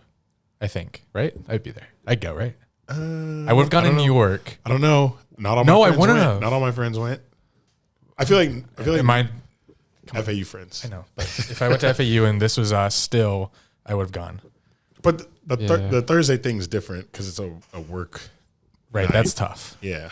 I'd probably be convinced. I don't know what I'd be doing. What's really weird is for this podcast, you to be celebrating something that means so much to you, and me I'm not emotionless. I'm rooting for you and rooting for the Owls. Here you go. But it's weird. No, I'm not getting into that. But it's weird that you're this excited and like I am just kind of just living vicariously through you. This whole podcast has been us up and down at the same time with the Jags. Okay. So it's weird that we have one person experiencing something that the other isn't. Yes, and something that I never thought I would even get a chance to experience because I do not follow college basketball religiously. Never have. But when I saw Penn State and FAU, well, I started watching like FAU games in the regular season when I saw they were on like a 23 or 20-0 winning streak. I was like, okay, let me turn on like CBS Sports Network and watch FAU play fucking UAB and see if the streak continues. So I was interested in that, and I was locked in for a little bit, but I didn't watch every game. But I started getting locked in once that conference tournament run started. Then when I was waiting to see where we'd be ranked in the tournament. Then I saw Memphis, then I saw Purdue, and I was like, oh, we're losing second round. And then Purdue lost, and I was like, shit. We might do something. What if they what if they've won everything? This is the first time that they don't have a 1, 2, or 3 seed in the tournament in the Final Four. It's 2 5s, a 9. FAU's the 9 And a 4. and a 4. So really, anyone Anyone's can win. game. Right. Yeah. Anyone's game. Wild. Fucking FAU, San Diego State, Miami, and UConn. And they definitely got the best draw getting San Diego State out of the 4 left. Yeah, definitely. 100%. UConn's been blowing everybody out. Yeah. That's crazy. Like, they used to be a powerhouse. Like, UConn isn't like a scrub being in the Final Four. I just think of women's. I didn't know they were. Well, like they won that. it all in 2014, but they really Yeah. haven't done much That was since with, then. That was with Kimbo, right? Yeah. Or no, it was with Shabazz Napier. Oh, yeah. Remember that name? Yeah, I remember him. I do. Nice, Jack. Thanks. And then Miami's a cool story because their coach got to the Sweet 16 last year. So this is a step further for them. And then even another step. They got to the Elite 8 last year and lost. Well, their coach, Larry Onega or something. Jim Larinaga, he was the George Mason coach when they made a run. Yeah, it was like the anniversary of him taking them to the Final Four as well. Or his dad, right? Oh, no, it wasn't. No, it's him. He was just so old. Yeah, he's 73. Yeah, he was George Mason coach from 97 to 2011. But what we really want is an FAU Miami final. That would be That'd be insane. South Florida go crazy. Oh my God. And the rivalry. Shout out to Zach Mamba. He is a fan of Miami, and he went to FAU, so he'd be in heaven. He already said if they make the final, he's getting a tat of both of them on himself. All right. That's the matchup. Let's get into these interviews because they're great. So we'll do that now. You guys, our listeners, are part of Dunn and Drew history. It's probably the best day in Dunn and Drew history. So In our first interview, we interviewed the FAU front court. If you know, this is a team of guards, but these are the only two bigs on the team. Giancarlo Rosado and Vladimir Goldin, who put up a double-double against Kansas State. He's the biggest dude on the court, and I tweeted that he needed to. So here they are. That's why he did it. good job, Eric. Hello. Hello. How you guys doing? Doing great. How are you doing? Doing good, man. Thank y'all for taking the time to join us. We're Dunn and Drew. We're mostly a Jags podcast, but I'm an FAU alum, diehard FAU supporter. So wanted to hop on here and talk to y'all guys about this historic run. So welcome to the podcast. We won't keep you long, but just first off, how does it feel right now? Y'all going to the Final Four, man. How you feeling right now? It feels amazing. But it feels like the same as we just got in March Madness, and it feels the same as we got Elite 8. So it can be better. Mm-hmm. Exactly. Did you have any idea, like when you joined this program, that you were going to reach this, like in your tenure there? I mean, I dreamed about, but I never was actually thinking about it's gonna be this year. Yeah. So I know Dusty May flew you guys straight from Columbus to New York City from the first 2 rounds for the Sweet 16 and the Elite Eight. Could you talk about how that helped you guys mentally prepare to play in the Garden? Because that is a crazy venue to play in. And how did that help you guys prepare to play in that arena compared to where you guys usually play at home? I feel like that really helped us getting out there to New York early. Coming from Ohio, because there was a lot of people back home showing us a lot of support. We was getting a lot of attention. Mm-hmm. So just to be able to get to New York maybe 3 or 4 days early was good for us, so we could decompress and get all that from Ohio out and just go full throttle on New York. Definitely. You need a couple of days to get Ohio out of your system. Yeah, the way we played, right? Yes, sir. And you guys have been playing extremely physical down the stretch as this tournament moves on. And, I watch the media and the news and stuff like that, and everybody knows that you guys are more of a smaller team, and you guys are mostly the 2 bigs on this team. You sub in for each other, sub in and out for each other. You guys are picking up the big guys on the team. How do you 2 elevate each other's game in a locker room that's full of guards? I guess we just we always communicate the way when I'm in the game, I tell him what I feel will work. When he's in the game and I sub him, or he tells me what's gonna work and how they play right now. So it's a partnership. No matter what, we sub each other. It just we're just trying to go more and more intensity. We're trying to play as much as we can. So it's if we want to play is on the best and in the best level, we should communicate with each other. Yeah. I'm curious, what is this week going to be like for you guys? Are the teachers allowed to give you homework? Yeah, we still got to do our work. We actually had to sign up for some classes today. So, for summer and fall, but we still got our work. We still have study hall. When we go on the road, we have 2-3 hour study sessions. Everybody come to one room and we all study and do homework. So we stand on top of our schoolwork and all. Did either of you go to physically go to a class today, or are they mostly online? I went. No, I have my class in person tomorrow. So is that? I have Monday off, so I have time to recharge.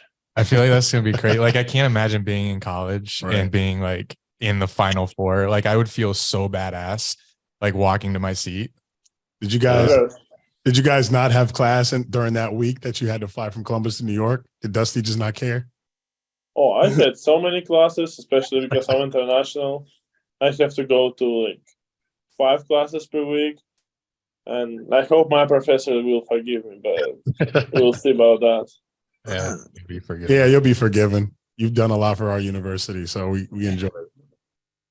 Have either of you ever played basketball in a football stadium? Yeah, we won a championship in the football stadium. True. I forgot about that. The Star, that the Conference USA hosted that tournament at a football stadium. Oh, out there in Frisco? Damn. Yeah, we get busy in football stadiums. But imagine this one will be full. Right. Full. 70,000 people. 71,000 in Houston, Texas. No cap. I'm a Jags fan. That definitely will be something special that I would love to remember. Yeah. Right. Exactly. How much that hold? 80K, 85? They're saying 71. Yeah. But I don't know. On Google, I Googled it and it was the first thing that came up. So I don't know for sure. But the NCAA website said that they're having around 71,000 for Houston, which is nuts. Insane. That's as much as a Taylor Swift concert. Let's do it. I mean, we never played in this crowd. I don't think anybody plays in this crowd. NBA players don't even play. Yeah, NBA players don't even play in front of that crowd. That's insane. It's yeah. I don't think we will be this. We will be the same shocked as they are. So it's yeah. Oh yeah. It's not gonna change much. Hopefully. Yeah. It's not. When you really on the court and you really lock in on what you got to do, you forget that anybody even in there for real. Right. Really?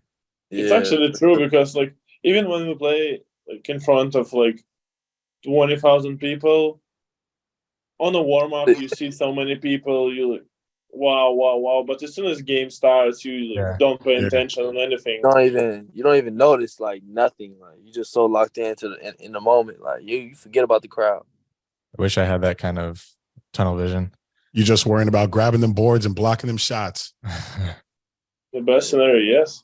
Ask him about playing that one guy. That's the best scenario.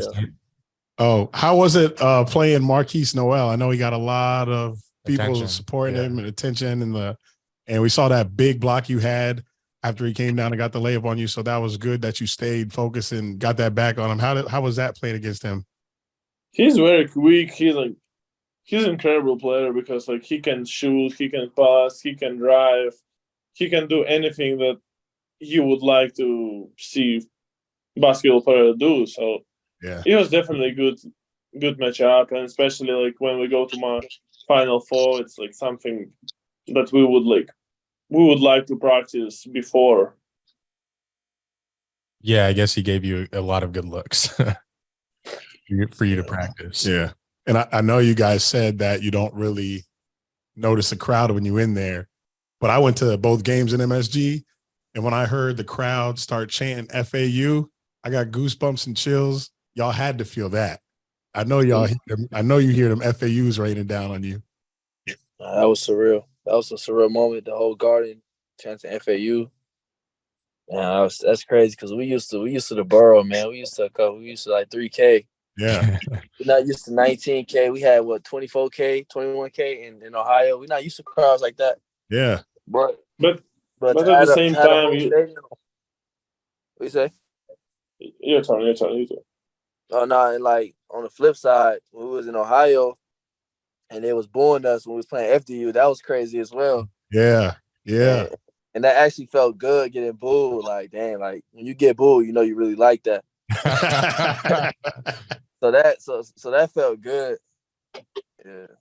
I guess it's just different like type of emotions when crowd cheer for you like I like it, but when crowd cheer against you, like I'm like that. Yeah, exactly. Like that feel better.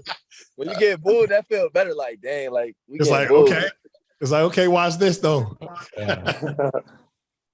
They wouldn't boo any players that aren't good. Yeah. You're only getting booed if you're good.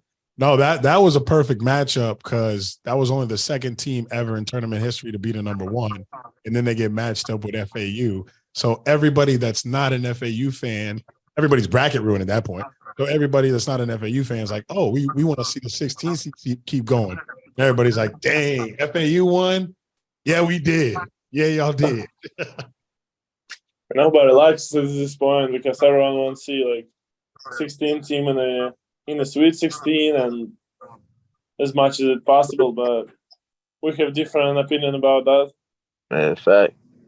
I'm gonna ask you guys and all your teammates that we get on here this question. It's a scenario question. Would you rather try to hit a half-court shot for $1 million, a 3-pointer for $500,000, or a free throw for $50,000? I would hit a half-court for $500,000. A half-court shot for $1 million? Yes, definitely. Yes. All right. Next. It's definitely yes. What about you, Giancarlo? Half quarter, knocking that down. Wow. He said I'm knocking that down. All right. Thank you. I love the confidence. Yeah. That's the confidence you need when you're about to play in a football stadium. You guys talk about the limited edition cards y'all have. They're $29, Prowlers Club. You get a digital and physical version.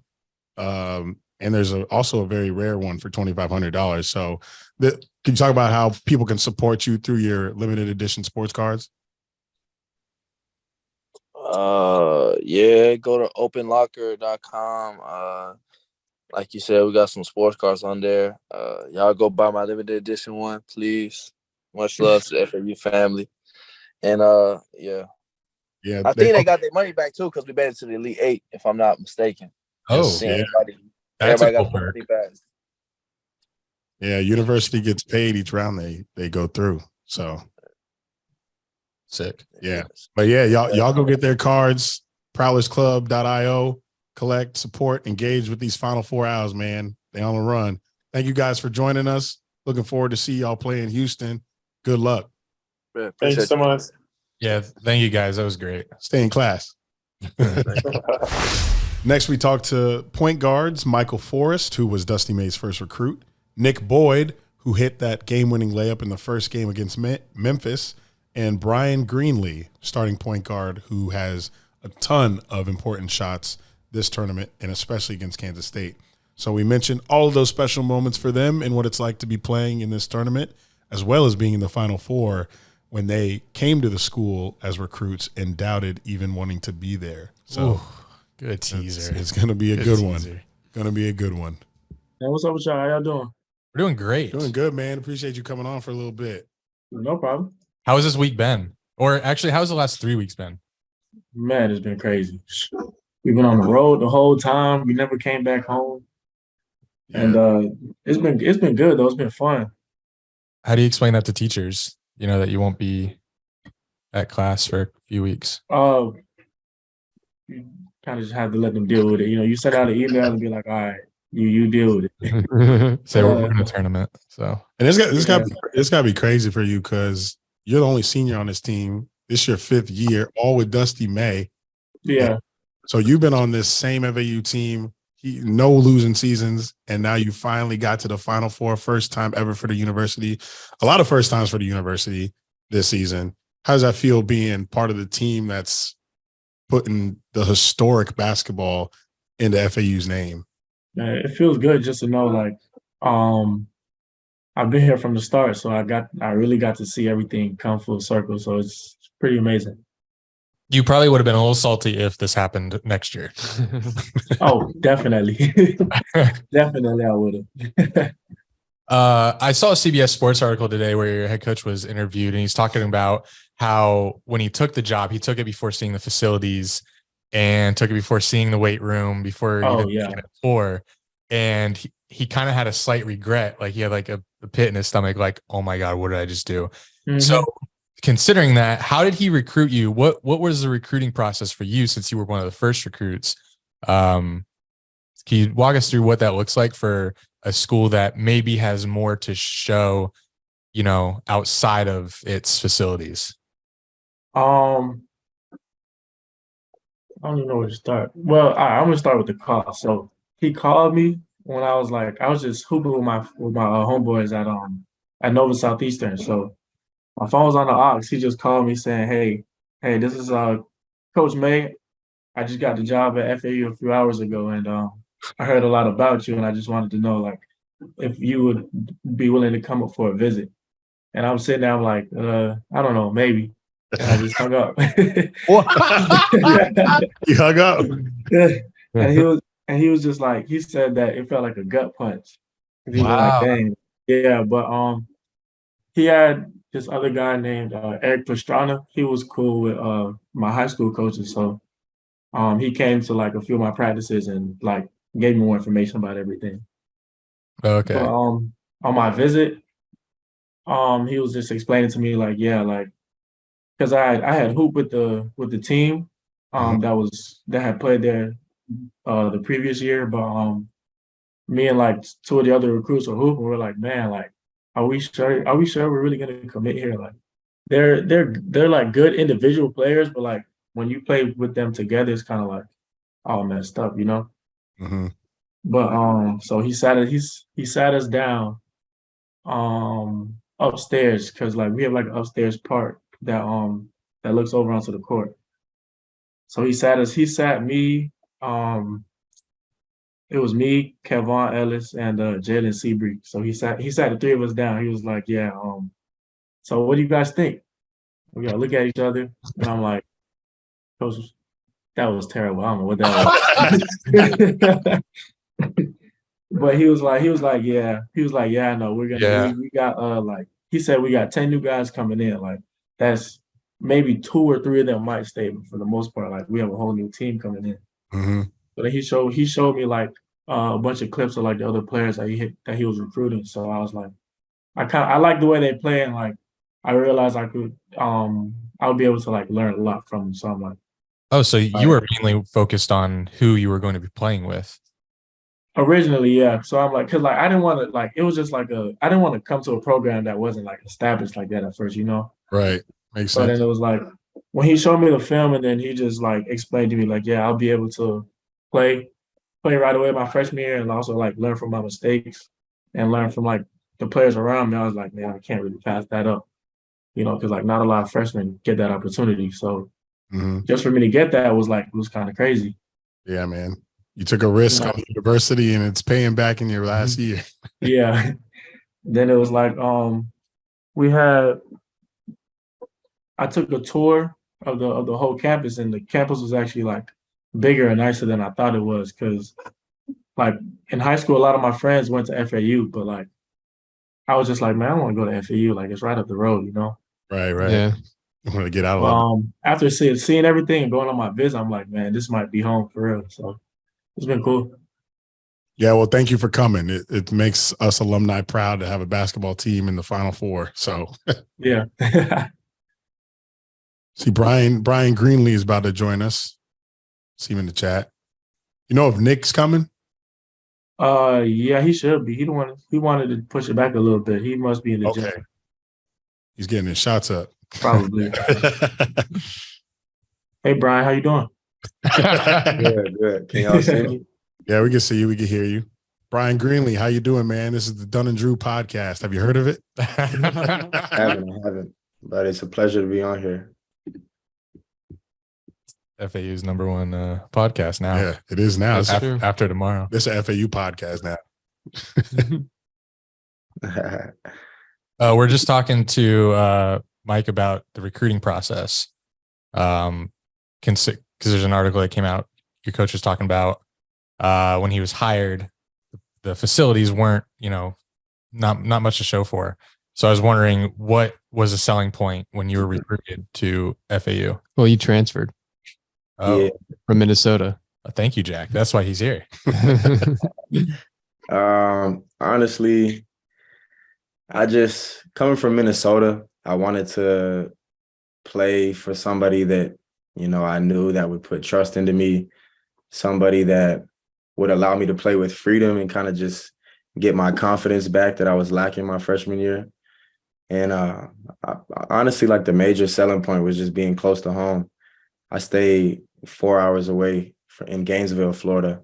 So, my parents and all that could come to the games, and it was just in Florida, which is, a great thing. I love Florida. I want to stay here after I'm done. Yeah, Minnesota was tough, man. And winters are serious. So just all those factors. It was right by the beach. The campus was beautiful. So I just went with it, took a leap of faith. Yeah. Is that some of the net in your hat? Yeah, I was going to ask that too. Yeah, for some reason I can't see myself on here. I was trying to pull up like my video, but you got kind of the blurred background, so your hat was going in and out of that. But we can see that net. That's pretty. Yeah. Is that a 1-of-1? Yeah, it's a 1-of-1. Bryan Greenlee special. Sick. We were just talking. Oh, you had something? No, I was just gonna say if I were him, I would not have taken that off for like a week. Yeah, I've been wearing it every day since we left. Have you had it? Did you go to class today, or do you have any in-person classes? No, I didn't go today. I had a class. Unfortunately, I wasn't able to make it. We had a whole bunch of media and interviews after practice today. So yeah, I bet. How does that feel coming to a program like FAU that didn't really come from sports tradition to now y'all in the Final Four, and this is new for y'all, this is new for alumni like myself, and it's new for the world who doesn't even know who FAU is, and now y'all boys have put us on the map for real. How does that feel getting all this attention and when you guys were hesitant about coming here originally? It's just a blessing, man. Honestly, it's something that all hoopers dream of, and for it to finally just be here, I'm trying to soak it all in as best as I can, but I'm just happy going with the flow, taking it one step at a time and just trying to enjoy the moment, honestly. What about you? What about you, Mike? Oh nah, he said he took the words right out of my mouth. It's like it's a dream come true, really. Like just being able to be in this position that we're in, like not a lot of players get to experience it. So for us to be one of the few, like it's amazing. Yeah, got to take it one day at a time because it's gonna go. You got to soak it all in. Yeah. Have either of you ever played basketball in a football stadium? No. Never.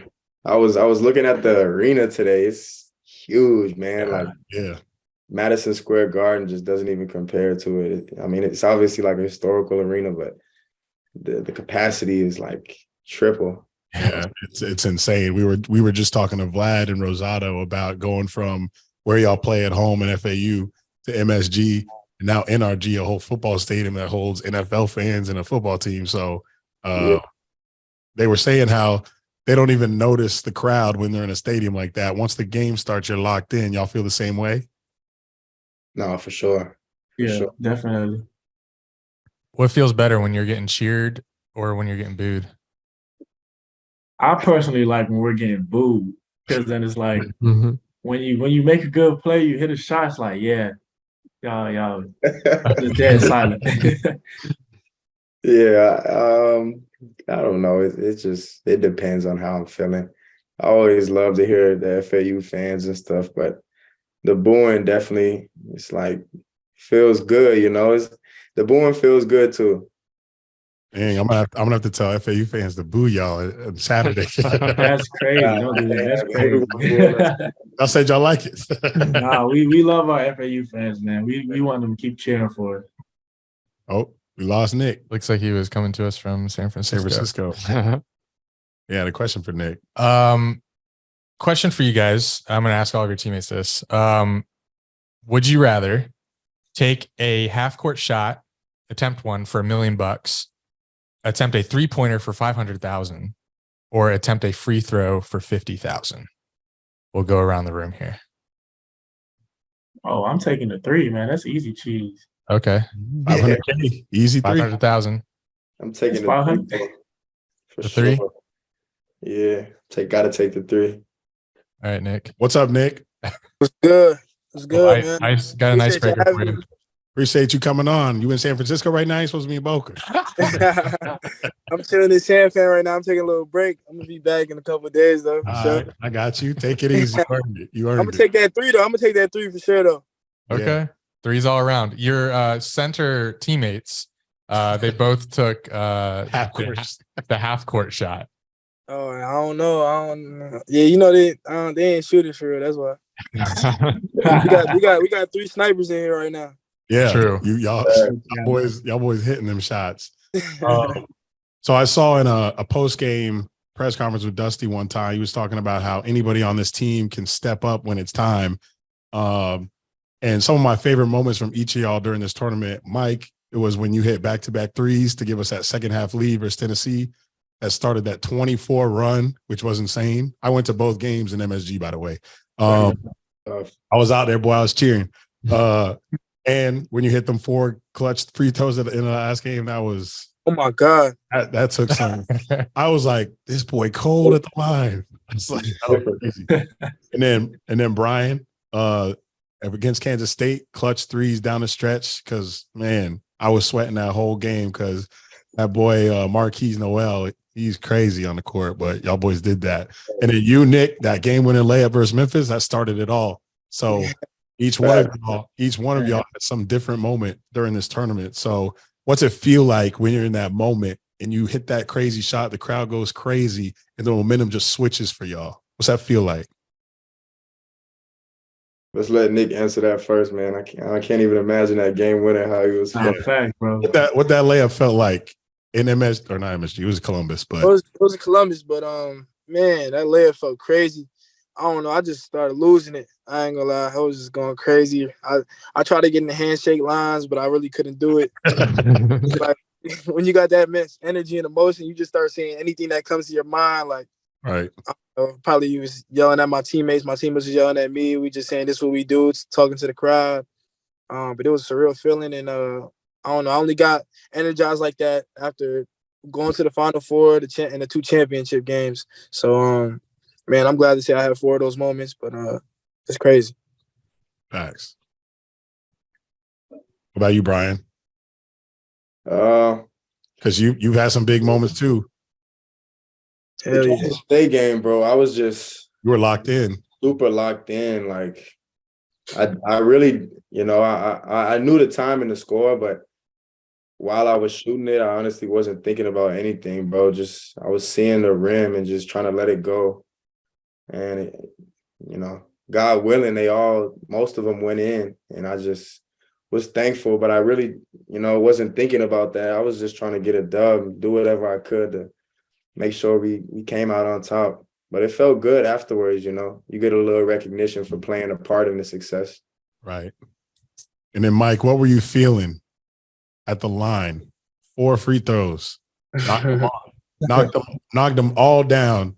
If you missed any of them, they was banging threes, man. That game could have went sideways. Yeah, I know. Like, when I was at the line, I really wasn't even, like, thinking of none of that. I was just like, man, like, once I got to the line, I felt the ball on me at this cash. Like, I really had the most confidence I ever had the whole tournament, like, at that free throw line.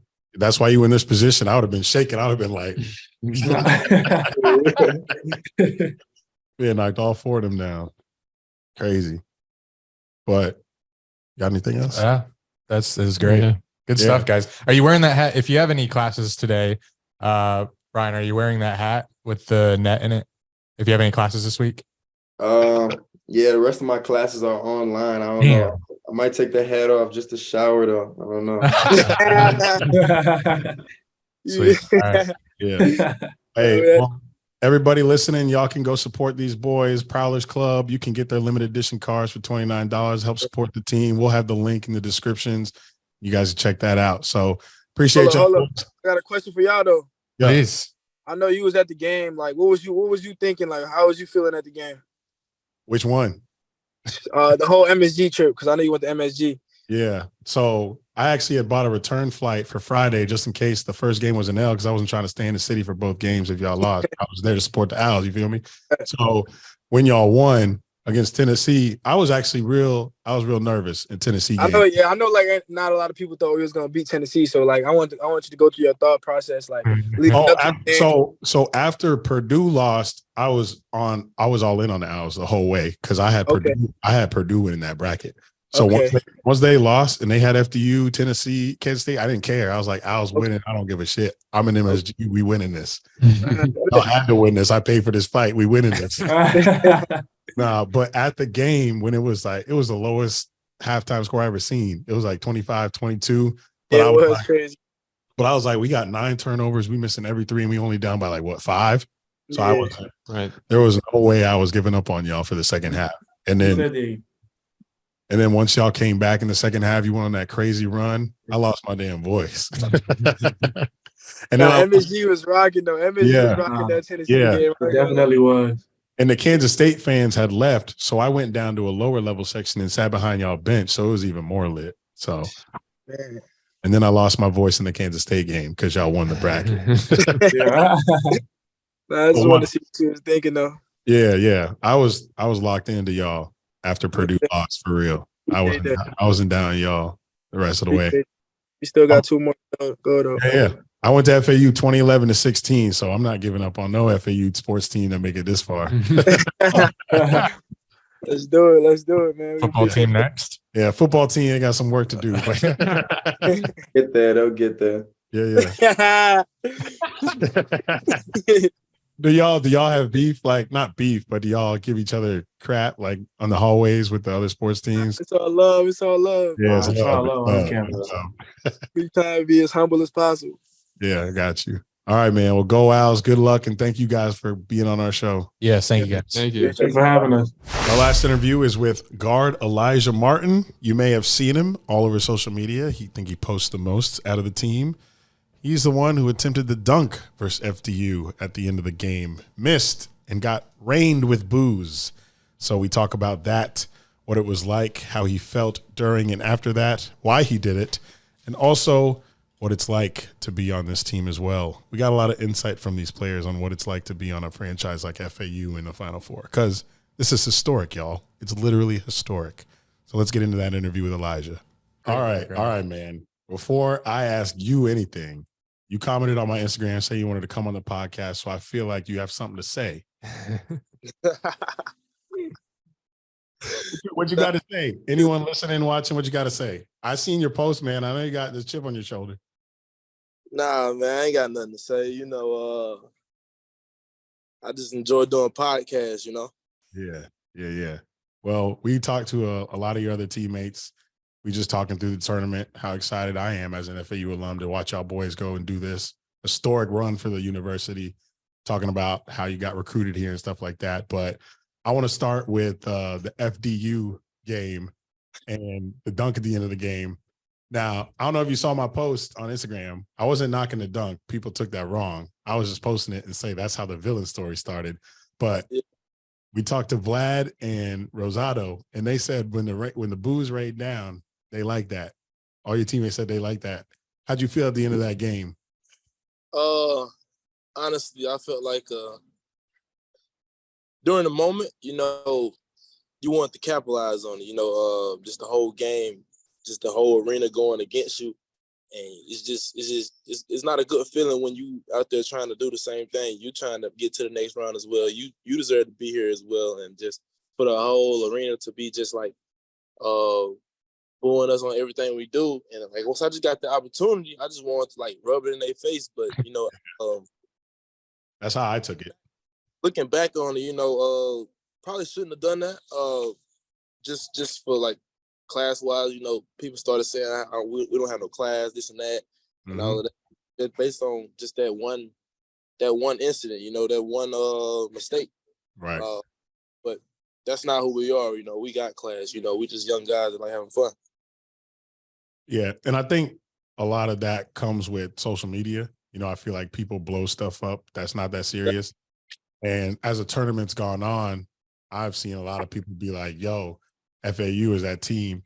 See, I was in MSG, and I watched both games. And after y'all beat them, I'm in the New York streets, fans congratulating me, saying good luck of teams that we beat. So, like, that dunk was just a moment in time, and it happened, and people felt some type of way. But I don't think it's going to be anything long-term that hurts the university or y'all brand at all either. What's up?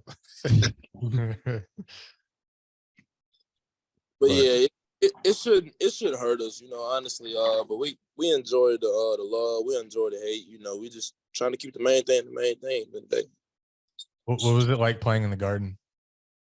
Dream come true, honestly. You just think about the greats that had outstanding games in that arena. Like it's something about that arena that allows players to really get deep in their bag and get to feeling themselves. And it's just a legendary arena, and to play in just a dream come true. You excited playing a football stadium next? Not really, because the backdrop it's different. But of course, it's gonna be a lot more fans. That's what really get the game going, get the juice and stuff like that was from the fans and stuff like that. But I'm up for the challenge. Did you ever think when you came to FAU and seeing its facilities and, the history of the sports culture at the university that you'd ever be in this moment? Or lack thereof? Yeah. Relax. Nah, for real. But, nah, honestly, I didn't know, signing here, I didn't think I would be in March Madness. The dream was always to get to the next level and be productive, make an impact, and just, provide for my family at the end of the day. But, we really changing the culture around here, and it just started 5 years ago when Coach May really got here. Yeah. We were talking to Mike about him being one of the first people that Coach brought here and how he was looking around. He was like, man, this ain't impressive to me. But he stuck around, and also Bryan telling us his story. So it's just a testament to how y'all trusted this coach. You trusted each other, and now y'all stuck together. Y'all learning from Dusty, and look where it's gotten you so far. So it's definitely a parable to life about trusting each other and taking risks in life because FAU's needed this. You know, their basketball program is really new. It started in '88. They had one tournament championship, and that was in '02. It's been over 20 years since we ever made it back to the championship. So y'all really doing something special for this university. So don't take it lightly, but also be humble about it because it's crazy. Just talking to all these FAU fans. Yeah, I know, man. It's crazy. You know, we really just setting the standard, honestly, just for mid-majors. Trying to make history. You know, it's gonna be tough for the next generation to do what we did. You know what I'm saying? Yeah. What brought you to FAU? All right, so really, like fast forward to make my decision, you know, I had like dropped a top 4, which consists of McNeese, Tulane, Southern Miss, and FAU. But dropping that list, I really had like one Division I offer. Like, of course, like those schools offered me, but it still wasn't on the table at that time. Tulane, I couldn't go there because ACT score and stuff like that. And Southern Miss ran out of scholarships. The FAU at the time didn't have a scholarship when I dropped the post. So I was finna get ready to sign to McNeese, and then one of the players from FAU had like transferred, and then Coach May hit me up. TA hit me up right away, and Coach May followed. And looking at it, you know, I was like, man, I ain't never been to Florida, never been to FAU, but I know it's better than McNeese State. You know, it's a better, you know, not McNeese, you know, stuff like that. But I just knew it was better, and then just trusted God, you know. And y'all doing this all right before FAU goes into another conference to elevate even further. So I think this is really going to help the program. Because I was at FAU 2011 to 16, so I watched us go from the Sun Belt to Conference USA, and now y'all going from Conference USA to the AAC, where the competition is going to get better, the recognition going to get better. Because right now we playing on like Watch Stadium and ESPN Plus. I remember watching the conference tournament. I'm like, I can't get this on national TV? We're playing on ESPN Plus, and that's a conference thing. You know, they don't respect these lower conferences. So this is going to help FAU program. So we're looking forward to watching you guys play in the Final Four. Yeah, appreciate it, man. I have a tricky question for you. It's a would you rather. Would you rather attempt a half-court shot for $1 million, a three-pointer for $500,000, a free throw for $50K, or a windmill dunk for $100? Okay. $100. I'm gonna go 3-pointer. 500.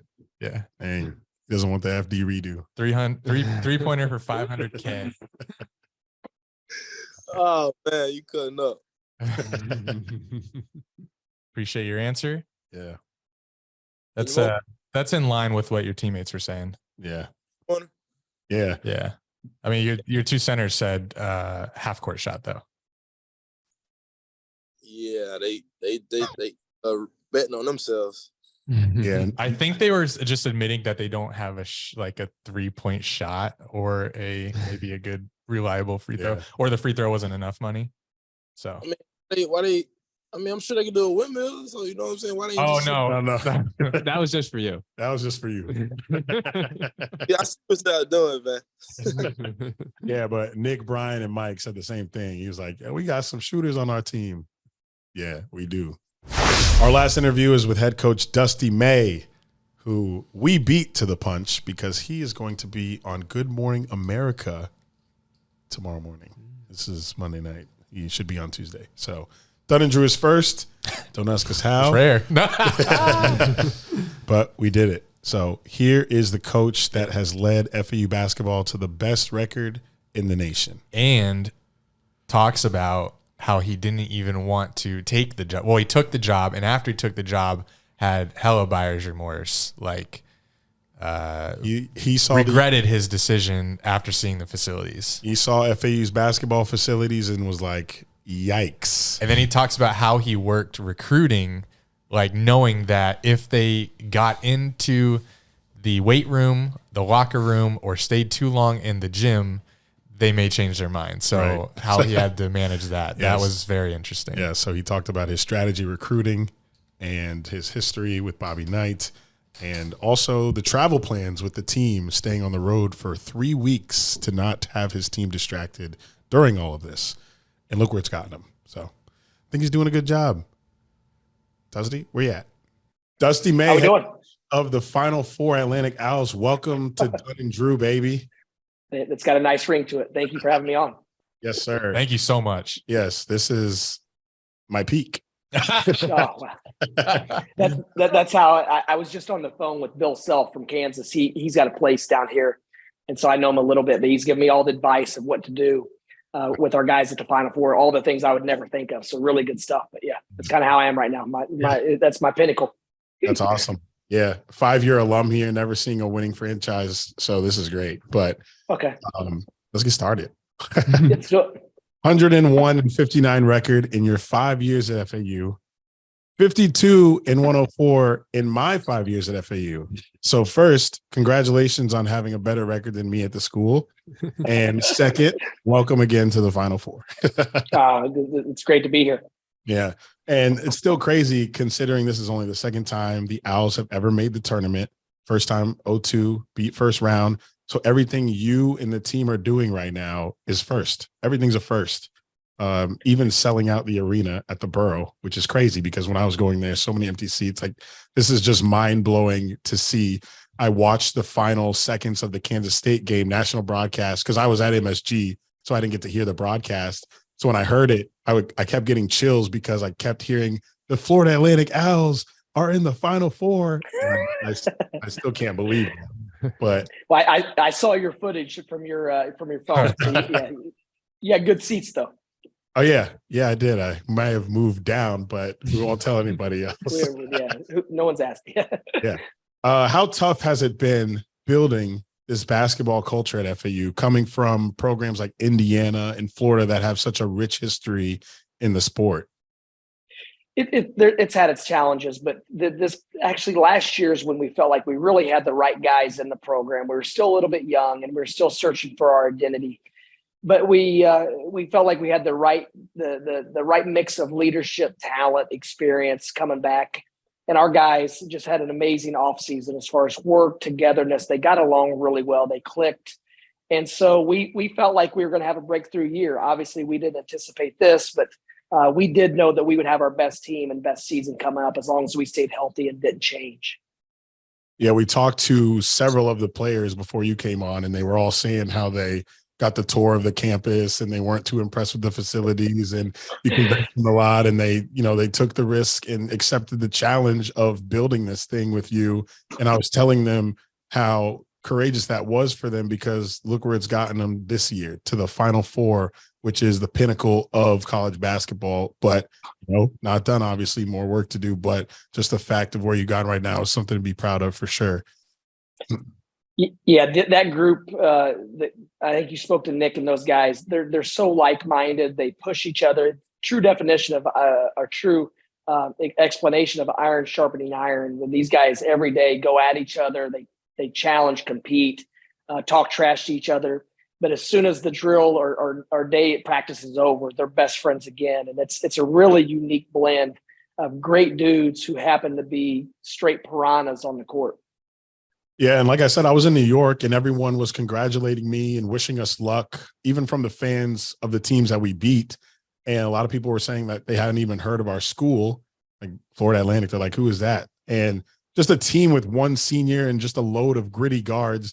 How have you been able to keep this young team focused mentally with the pressure that comes with winning on these national stages that Florida Atlantic's not used to, and also living in South Florida, which we know is a crazy place? Well, fortunately, they love basketball. They're in the gym. They enjoy the work part of it. They're driven, but also they hold each other accountable. If there's 15 guys working and 2 aren't doing what they're supposed to do, there's going to be 13 guys either pushing, pulling, challenging, encouraging, whatever, to get them up to our standards. And because of that, it's hard to have a bad day. And like I said, they love the work, but there are a lot of distractions here. And we talk about that in the recruiting process, that we're going to sell the beach and we're going to go eat at nice restaurants, but that has nothing to do with their day-to-day lives. Their day-to-day lives are they're going to come in the morning, then they're going to go to class, and every day there's going to be a fork in the road. You're going to take a left and go hang out or go to the beach or, do whatever. Or you can take a right and get back to the gym and put some extra work in. And fortunately, we don't have to, our guys, they're naturally in the gym extra, putting in the work. So they're focused on what's really important. You bringing up the recruiting is a good segue to letting you know that your CBS Sports article dropped today, and it was amazing. And they touched on the buyer's remorse that may have crossed your mind after immediately signing on to be head coach in 2018. Wow, it was great to read, and I would love to hear yours. Like, you actually tell us the story. It's a little bit different than reading. You don't have to go through the whole thing because there's a pretty long article. So if you want to give like the abridged version to us real quick.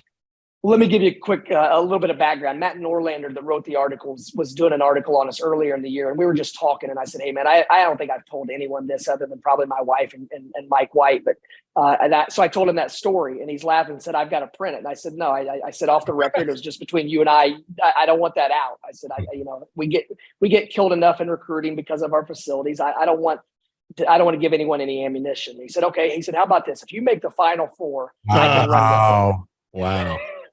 That's crazy. That is crazy. So of course, it's January, whatever it was, and they're talking about us going to the Final Four. So sure, if we're going to the Final Four, you can do whatever you want. Heck yeah, exactly. I can't imagine publishing that without you making a run in the like, you can't do that. Yeah, that'd be terrible. It comes off so much different now that like you're. Well, he said that. He goes, but then he said, "Well, just if you ever leave, then I get a run at Dan." And I said, "Well, we'll talk about that, but I'll go with the Final Four part." Wow. So anyway, when I came on the visit, my wife and I, we weren't leaving. I was intent on not leaving the University of Florida. I loved it there. We had a great team coming back. My kids were in high school, and I already moved everyone too frequently anyway. And we're like, you know what? We need to go at least go take a look and make sure. And we'd been down to the Jupiter area maybe a month or two prior with one of my son's AU tournaments. And so we were a little bit familiar with the area. For whatever reason, the GPS kicks us off in Delray, and we were driving up A1A from Delray to Boca, and we're thinking, holy cow, this place is amazing. Beautiful. So the first impression once we hit Boca and Highland Beach area was, wow, this is a place we might have an opportunity to live. And then we check into Boca Resort. We had some meetings that night and dinner with some important people at the university. And so the first night, it was off to a great start, great vibes. We really enjoyed the people. And then the next morning I go and I meet with the board of trustees and I meet with Dr. Kelly and have a couple other meetings. And they say, we're ready we want to move quick. We want you to get started. Are you ready to do it? We want you to sign the contract. And I said, wait a minute, I got to call my wife. And so I called her. She was maybe with Brian White's wife, Paige, or she was at the hotel. I can't remember now. And she just said, I trust you. Do whatever you think is best. And so she put it on me. So as impulsive as I am, usually if I have something in my mind or my gut, then I go with it. And that happened. And then Brian said, hey, let's go see the rest of campus. So I don't think it was intentional that they showed me the contract before I saw the facilities, but then we go to the arena and there's kind of a few players playing pickup, but it's a really bad pickup game. And they didn't clean up the gym. There's stuff everywhere. So it just really, it was just a real negative, I guess, image of the gym. And then we go into the locker room. At that point, the locker rooms hadn't been renovated. And then the weight room, and the weight room looked like it was out of a 1960s prison movie at that time. And so I'm sitting here thinking like, what did I do? I didn't know this because the rest of campus is amazing. It looks like a 5-star resort. You're on the breezeway. So I just kind of assumed that was campus. And then, so at this point, I hadn't slept. There's just so much a range of emotion. And my wife said she thought it was more fatigue than anything. But I go back to the hotel and just basically said, I can't do it. I'm not good enough for this job. I've committed career suicide. I don't know what I've done. Is there any way we can get out of this? So at that point, I think I called Mike White, and he's just like, dude, you got to do it. You'll figure it out. Just trust me. You'll be fine. Just get through this initial first couple of days, and then you'll settle in and do what you do. So thank goodness I did. It's been an awesome ride. And actually that first year ended up being an amazing learning experience. And we had a really good team, had some major injuries that caused us to not be as successful as we could have. But we started out maybe 9-3, beat Illinois, beat UCF at UCF. So we were on our way to having a good season. But some bad luck happened, and it forced us to be better coaches. What does your recruiting process kind of look like? Is it like 99% outside facility when you give them a tour, or is it mainly basketball? Well, at that point, we were very, very strategic, and you guys have all been in the borough, now the Ellie Baldwin Arena. And so when recruits would pull up, we would have the doors propped open, and we would immediately just walk and talk, bypass our offices, straight onto the gym floor, and we'd have chairs out and the ball racks out. And usually, if you're recruiting a kid that's serious about basketball, he's going to pick up the ball and dribble and shoot. And so it was our way of distracting them from asking questions or what's next. So we would have a brief conversation. This is the gym, yada, yada, yada. And then we'd say, all right, let's go see campus. So then we go straight out the door again. And that's the last time they would see our arena unless they played pickup with our guys. At that point, we would never show them the weight room, the training room, the locker room, the offices, anything else. And we go straight to the football stadium. We'd go up into a suite. And then we do our whole PowerPoint presentation and film up in the football suites, where obviously you're overlooking the Atlantic Ocean and can see the skyline and whatnot. And then we do the campus tour, and we say, hey, let's take you back to the Boca Resort so you guys can relax. So, so no, coach, I want to go lift some weights.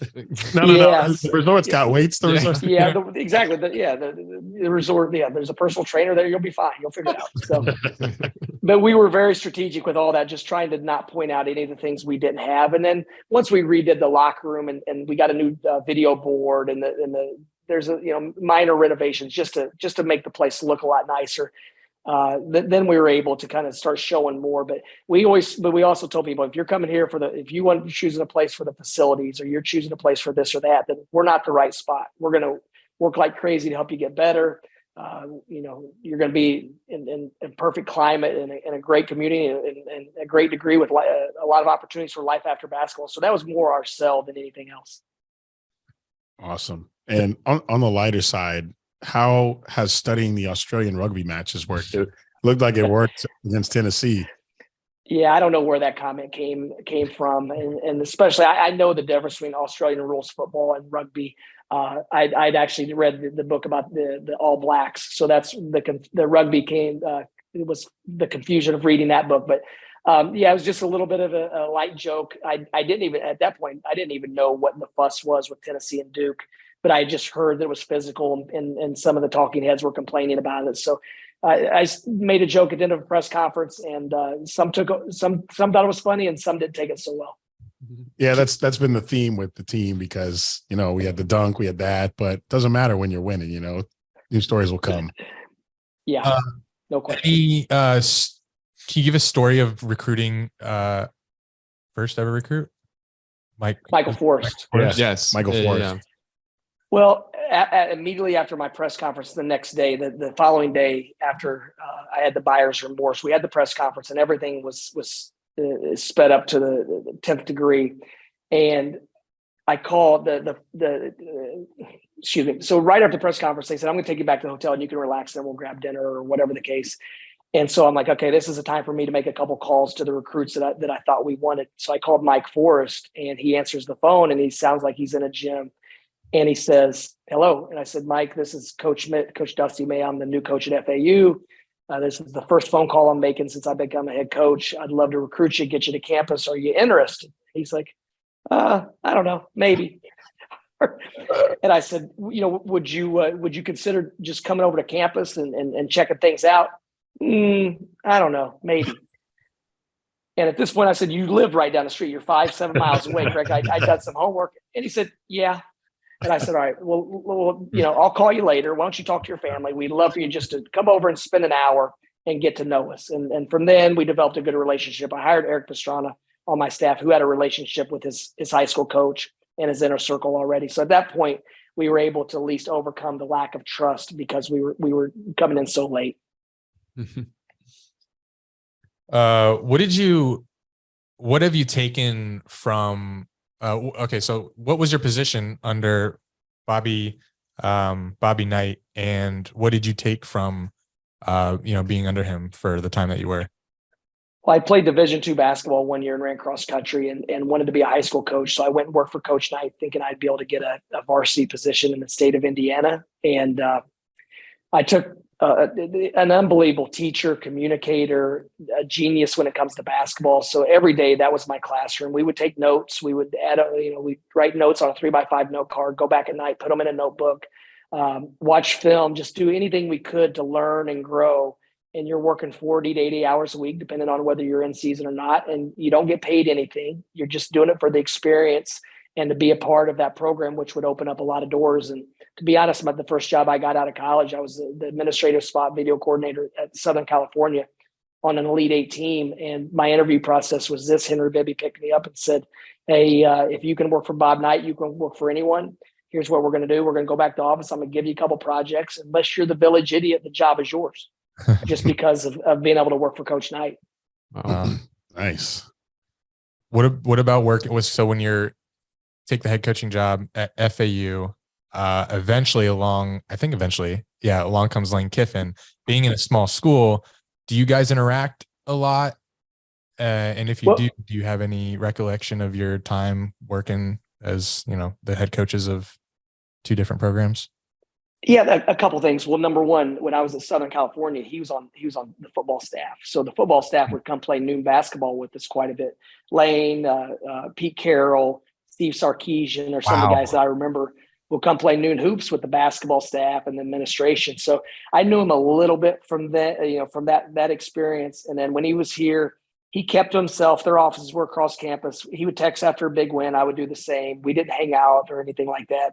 Gotcha. I think he was a homebody here, and I'm certainly a homebody myself. So, but we probably talk more now that we don't work together. But a lot of respect for Lane. He's a heck of a ball coach, and just continues to do it big everywhere he goes. I definitely talk to my old coworkers more than I talk to my current coworkers. So I totally relate. And you'll talk to those guys more when you're not working together. A lot of the FAU alum that I was with in New York City talked about how you flew the team from Columbus to New York. Is that a decision you made on your own, or did you have some sort of, what's the word? Did you learn that from your past experiences in your other jobs, or did you come up with that on your own and just say, hey, we're going to stay focused and just go straight to New York City because it's a place that is pretty big. It's going to be in the Garden, pretty demanding. And could you talk about that a little? Well, it started. Excuse me 1 second.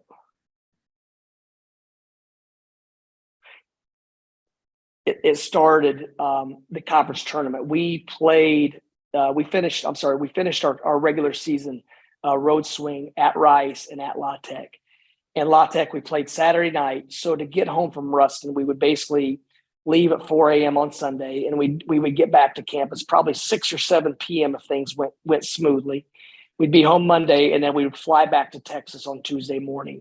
So we told our guys we're just going to stay on the road. And initially they were upset. They were mad. They wanted to come back home, I'm sure, to see their girlfriends or whatever the case. And they were upset. And I said, look, fellas, this is a players-led program. If you guys are adamant about coming back, then I'll come back. We're going to do what's best for you. But I'm letting you know that we have a much better chance of winning the conference tournament if we stay on the road, we hunker down and rest and get mentally prepared, because those are 2 long travel days with 1 day in between. And we're not going to be able to get much done that day in between because of the 2 long travel days. So the guys are said, okay, well, if now that we think about it, that makes a lot of sense. So so basically we play Saturday night. We win our last conference game. Sunday, we sleep in and bus over to Dallas. The guys go see Creed. We have a good meal, hang out, and then we started our preparation on Monday. And the guys were all saying Monday, basically like, man, I'm so glad we stayed. I was so tired, this and that. So we played really well all the games. We had great energy. We looked fresher than all the teams. We looked more energetic. And so at that point, we said, man, we made you never know. Like if they would have looked burnt out and exhausted and mentally fried, we would have said we probably should just went home to reset. But they looked fresh. They looked athletic. And so at that point, we said from now on, if we're in this position again, we'll probably just stay on the road instead of going back to campus where they would be distracted anyway, especially coming off a conference championship. Right. So whenever we played Friday, Sunday, And so the rest of the travel party, the band, the cheer and dance spirit teams, our families, the administration, they all flew back on the NCAA charter flight back to Boca. And we got commercial flights to go straight to New York City to do the same thing, where we felt like going into the Sweet 16, if our guys came back to campus, they wouldn't be able to sleep. They'd be distracted. We'd be tired, and we wouldn't have near as much prep time. So we made the executive decision to go straight to New York. And at that point, the guys thought it was a great idea, especially going to New York City. So once again, we felt like we looked energized. We felt like we looked fresher, more athletic. If we didn't have such a long break, I would have probably pushed to go straight to Houston just so our guys aren't back. Wow. Yeah. But because of the extended stay, because of us playing on Saturday instead of Sunday, and then the game not being Saturday as opposed to Thursday, it just made sense for us to come back for a couple of days. But we're going to leave again on Wednesday morning. Yeah, when you guys came back from New York, I saw the speech where you said, if you see any of my guys doing anything, tell me. Because you guys were on the road so long, so you were like, you wanted to keep them in check. Yeah, like I said, I appreciated the anonymity of before, and now if you make a joke, you're on the website saying I think I saw a headline. I was asking the students to snitch on our players, and to be honest, I really don't want the students calling my cell phone in the middle of the night, and they don't have my number anyway. So. Right. Some people just don't know what's sarcasm, what's not. Yeah, I like to laugh a lot. I'm learning the hard way that maybe not the right time to tell jokes is when all the cameras are on you. Well, I've got a joke. I asked your players this, and I kind of want to get your take. It's a would you rather. Would you rather attempt a half court shot for $1 million, or a 3-pointer for $500,000, or a free throw for $50,000? I'm a pretty good 3-point shooter. I'll go with the 500. Okay, that's right in line with everyone. Well. Most people. Yeah. Vlad and Rosado said they're taking half court shot. I believe them. Yeah. That's all I got. I do want to know about guarding the game plan for. Oh yeah, what was the game plan? Lastly, what was the game plan for Marquise Noel? In all honesty, we wanted to do a great job on the role players. He's such a dynamic scorer. We wanted to force him to shoot mid-range jumpers, finish at the rim, not overhelp, and make him a scorer first. And he did that, but he also found a way to get 12 assists. He's special. And we felt like we did a great job on him. And you look at the stat sheet and he gets 30 and 12. It shows how dynamic he is. Yeah, he was crazy in that game. Had me nervous. Talked to Forrest and about those free throws. Those were the most clutch free throws I've ever seen. So it was great to be an MSG watching that. Are you nervous on the line for free throws going in, or you have confidence in your players? I have a lot of confidence. I'm not that nervous in that situation. To be honest, I'm just thinking, okay, if he misses this, do we have our right defensive lineup in? If he makes it, are we going to sub to stop the clock? It's always thinking about the next thing. So I'm not really.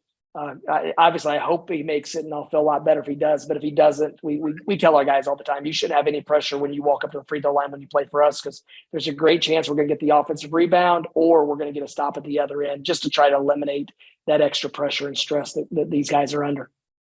Is there any difference playing in a football stadium?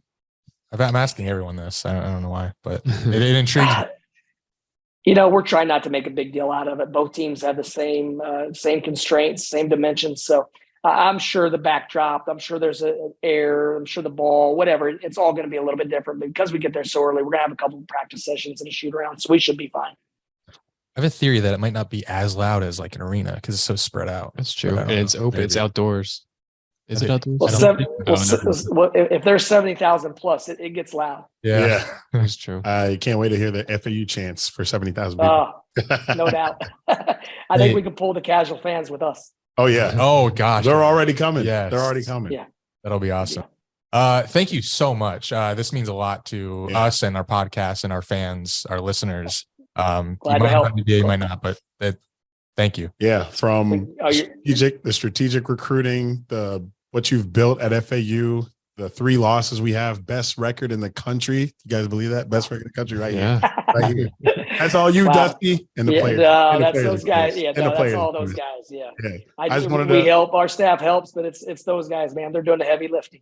Yes, definitely. But your decision making with the players plays a part as well. So Appreciate congratulations. I appreciate you guys having me on, and we'll do this again to celebrate a natty. And put me on the family list for tickets. I am your son. It is Eric Dunn, your son. I didn't hear you. I didn't hear you. Eric Dunn. I'll get it back. Yeah. All right, I'll Dusty. get it back. Good luck. Connection. Yeah. Thanks, guys. I appreciate it. Again. Best of luck. Do you think Coach May is gone after this season?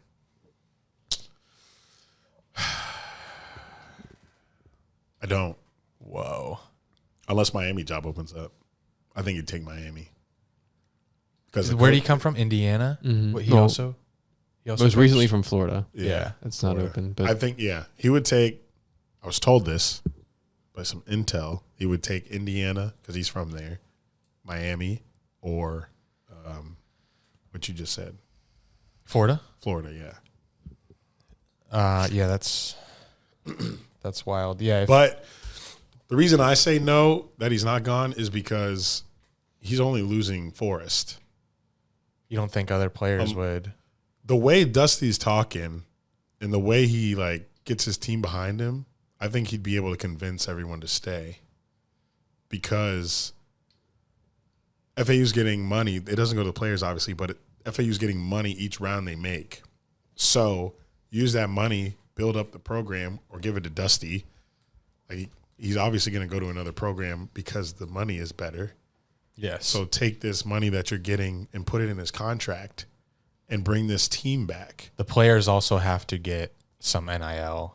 They have to capitalize on this, because if they don't, then they'll say, well, if I was at Tennessee or Florida, I would probably be getting some money by now. So that's going to be hard to keep those players. Yeah, but recruiting new ones will be easier. But we heard, that's true, but if Dusty's gone, it won't be. Right. So, what we heard Dusty say, he convinced these players to play for him. He hasn't had a losing season since he's been there, and now they're in the Final Four. I think, and they're moving conferences. They're moving to the AAC. So they're going to another conference, better conference. Everything's looking up from an outside perspective from a recruit. So, and the team's coming back. If they don't leave, get this whole team back. They're all friends. They all have chemistry. Imagine bringing back this young Final Four team for another run, and you're going to play better teams in another conference. Everything's lined up to be successful for however many more years you want to be. Can I play devil's advocate? I have something too. Oh, yeah. There's plenty of devils. The Miami job. If Larinaga retires after this year, I mean, he's been at Miami since 2011. Who? Sorry. We just talked about it. Jim Larinaga. He's 73. I mean, he's got to retire somewhat soon. If he's gone after this year, after leading them to the Final Four, Miami, and that job's open, it's not a far relocation to move from Boca Raton to Miami. I agree. He'll take it. Who will take it? If Miami's open, I think he'll take it. Yeah. I mean, it makes all the sense in the world. Money-wise, I just looked up the salaries for both head coach positions. Do you want to guess, or you want me to give it to you? I'll guess. Give FAU. Well, I mean, what Dustin May's making now at FAU? That's public, or is it just speculation? I don't know. I'm gonna take it as just truth. to play the Google game. I'm gonna guess $300K. It's about. I'd do 200, 300. That sounds about right. The number that I saw was 544,000. Oh, that's a good gig. And then the head coach at Miami, what do you think that is? $3 million. $3 million. It's 2.2. So salary would increase by four times the amount. Oh yeah, it's no brainer. No matter your ACC. loyalty, nothing. Yeah, and you have to go and get to stay in Miami, like you said. In an ACC, that's obviously ACC is not this year, of all time, it's the best basketball conference, and it's kind of wide open. Well, it is, but it's kind of wide open right now. I mean, they had a down year, and he could theoretically, I don't know. How about Miami this? Team successful. Yeah, Miami was really close to winning the ACC this year. The tournament? Yeah. Well, they won the regular season. Yeah, but yes, I don't count that shit. Right. How about this? FAU loses to Miami in the championship. The coach retires on top. FAU coach goes to Miami, pulls a Kevin Durant. That'd be wild, wouldn't it? That would be a it would. Stab in the heart. It would be so bad. But bring some players with them. But But I asked this too. I said, what if FAU beats Miami in the championship? Yeah. Damn. Then he's staying. That'd be drama. That'd and be the job opens up. crazy. Yeah, that would be storyline. All right, that was fun. Let's do that again. We will after the championship. Yeah, he said he'll be back. Yeah. So I'll talk to you guys again after the Natty. NFL news, not too much other than the draft being exactly 1 month away from today. I saw circulating on Twitter the betting odds for the NFL win totals for this coming season. So, going to go down the line. Actually, I'm not because it might tip you off. I'm going to say a team, you, Jack versus Eric. Give me your prediction on what their over-under is. We'll start with the Jacksonville Jaguars. What do you think? BetOnline_AG thinks for the 2023 season. 9.5. I'm going to say exactly 10. Why? Because. Oh, I don't you're know. right. So shut up. No. Jesus. Well, they won 9 last year, and the division. 1-800. What's the number? What? Just you addicted. Oh, gambler. Gambling line. They won 9 last year, and the divisions were wide open, so I figured. I get as close as I can be, and Jack still win. Right? Like, why didn't he just say 10.5? Okay, whatever. He said, right on 10. Cowboys. 11.5. I'll say 10.5. 9.5. Nice. Jack is not cheating. Let's go. Interesting team with bringing back Daniel Jones. The Giants. Ooh, they added some pieces. Don't say who. Darren Waller. That's all I got. 7. Wow. Yeah, I'm disrespectful. I'll say 9.5. 8.5. Let's go worst team in the league, Texans. Great offseason, I think. Yeah. They're the first. They're going to be a great D. First pick in the draft. No. Second. So taking a quarterback. Can I get an over-under on them? 6. 3.5. 5.5. Eric wins. Finally. 3 is low. I don't think they ever do 3. So the Jaguars are at 10. How about the Titans, who have had a fire sale lately, but also adding some pieces, which is I think 7. 8. 7.5. You both win. Yay. Yay. How about the Dolphins, who appear to be a super team? Oh, shit.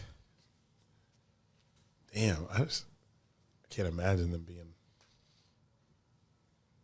Give me 11.5. 10.5. Ooh, you guys are high on the Dolphins. 9.5. You might want to pound that over. Vegas is betting on some Tua concussions. Can we guess the Jets?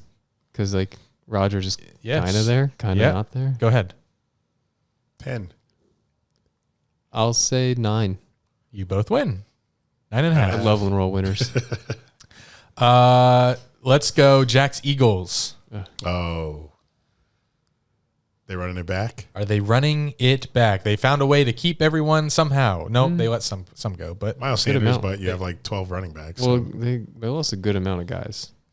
And I knew he'd do that. They did. I think they'll still be good, but they lose a lot. I'm going 12. I was going to say 12, exactly.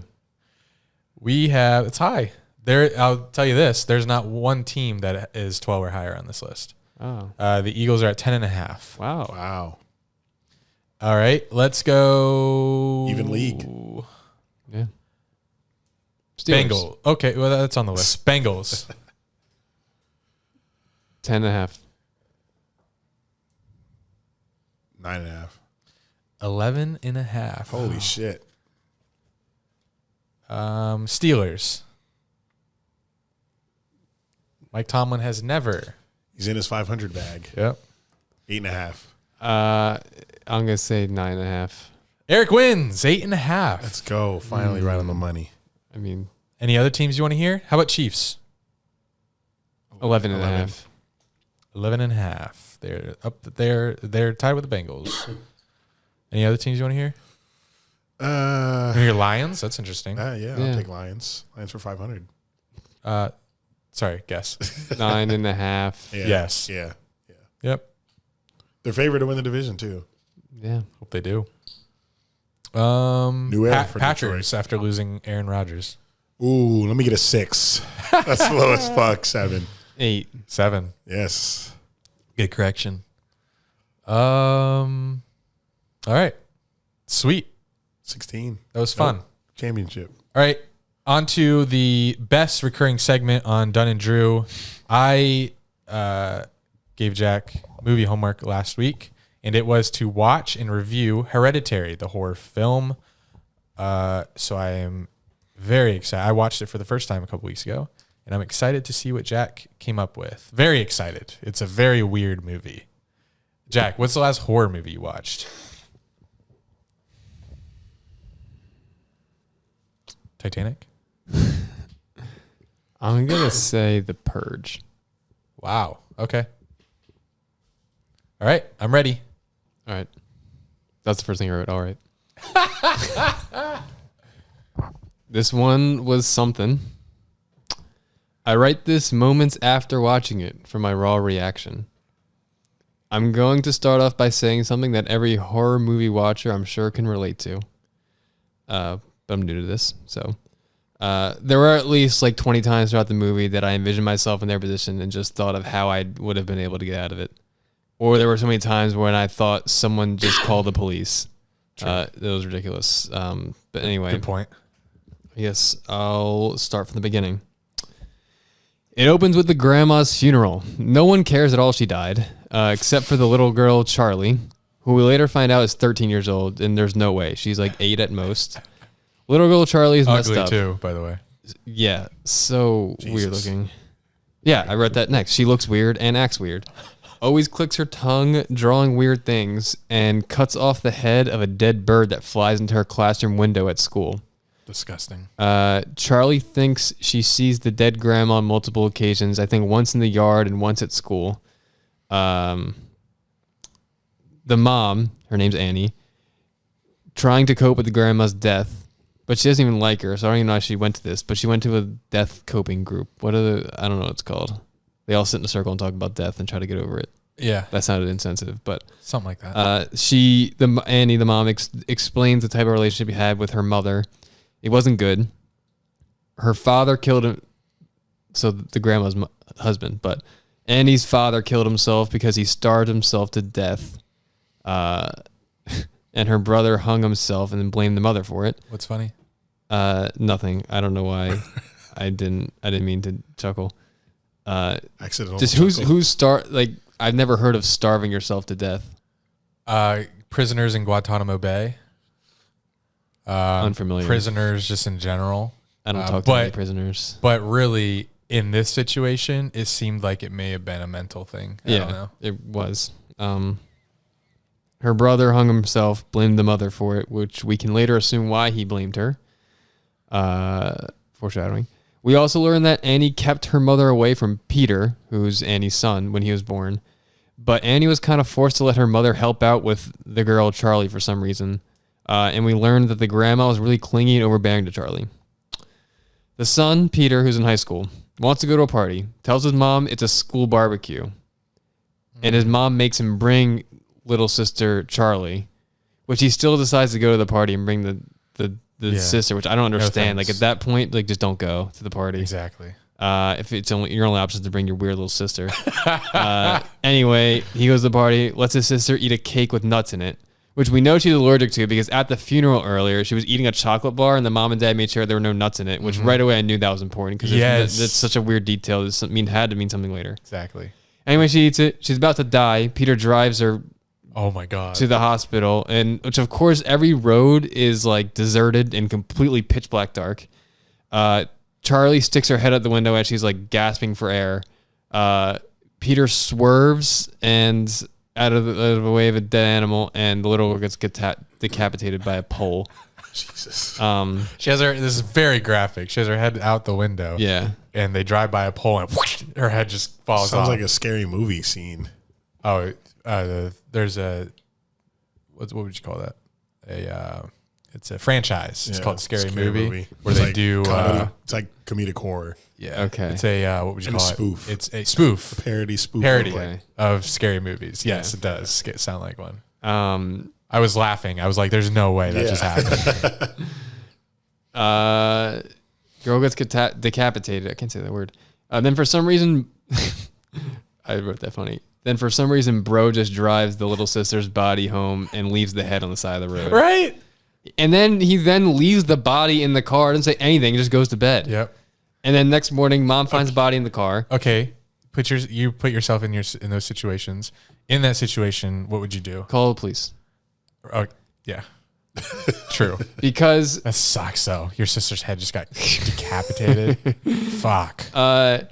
Yeah, because the next morning the mom finds the body in the car. She freaks out, and then it cuts right to the funeral. Like, doesn't no further details. Like, doesn't the kid get in trouble? Like, shouldn't he have gotten manslaughter? Is that the thing where you accidentally kill someone? Yeah. Is that the crime? Yeah. Shouldn't he have gotten that? It should have at least gone on trial. Yeah. So, anyway, I don't know. What if the family doesn't sue? I don't know how that works. I don't think the family. No one has to sue for manslaughter. You just go on trial because it happened. So yeah, you're right. Something should have happened, but it's. He also would have got a DUI. Oh yeah, he's high, right? Yeah. Yeah, stoned. Like you look right now. No, I don't. Anyway, Annie's the mom. I had to keep reiterating like which the character names who they are, so I say Annie the mom probably a couple times throughout here. Annie the mom goes back to that death coping group. She decides to not go in, but then turns around and is stopped by this woman. This sweet woman named Joan wants to be her friend and talk her through the rough time because she's also going through a tough time herself, as she says she lost her son and 7-year-old grandson. Annie eventually goes to Joan's house to talk. Annie reveals in this conversation with Joan, she tends to sleepwalk, and years ago, she went into Peter and Charlie's room and covered herself in lighter fluid and lit a match about to light herself on fire. But then Peter and Annie both woke up at the match being lit, and Peter resented her ever since, and I understand because that's pretty traumatizing. Some time passes. Annie runs into Joan in like a grocery store parking lot or whatever. I don't know. Joan tells her Joan's like elated that she's like made a like switch. She's like seen the light of day. She's recovered from her grandson's death. She says she's able to speak to her grandson now and encourages Annie to do the same with her daughter. So Joan takes Annie back to her house, Joan's house, and they speak to her grandson and shows Annie how to do it. Annie's kind of timid at first, but then she goes back home and decides to do it. In the middle of the night, she wakes up Peter, her son, and her husband, Steve, who I haven't mentioned yet, but in the beginning of the movie, when I thought Steve was her dad because he was so old looking. Yes, I agree. Not her husband. And also, Peter, the son, looks nothing like the mother or father whatsoever. No, I had the same thought too. He's like an entirely different ethnicity than Annie and Steve. And also the little girl Charlie looks so different. So I think they could have casted a more believable family.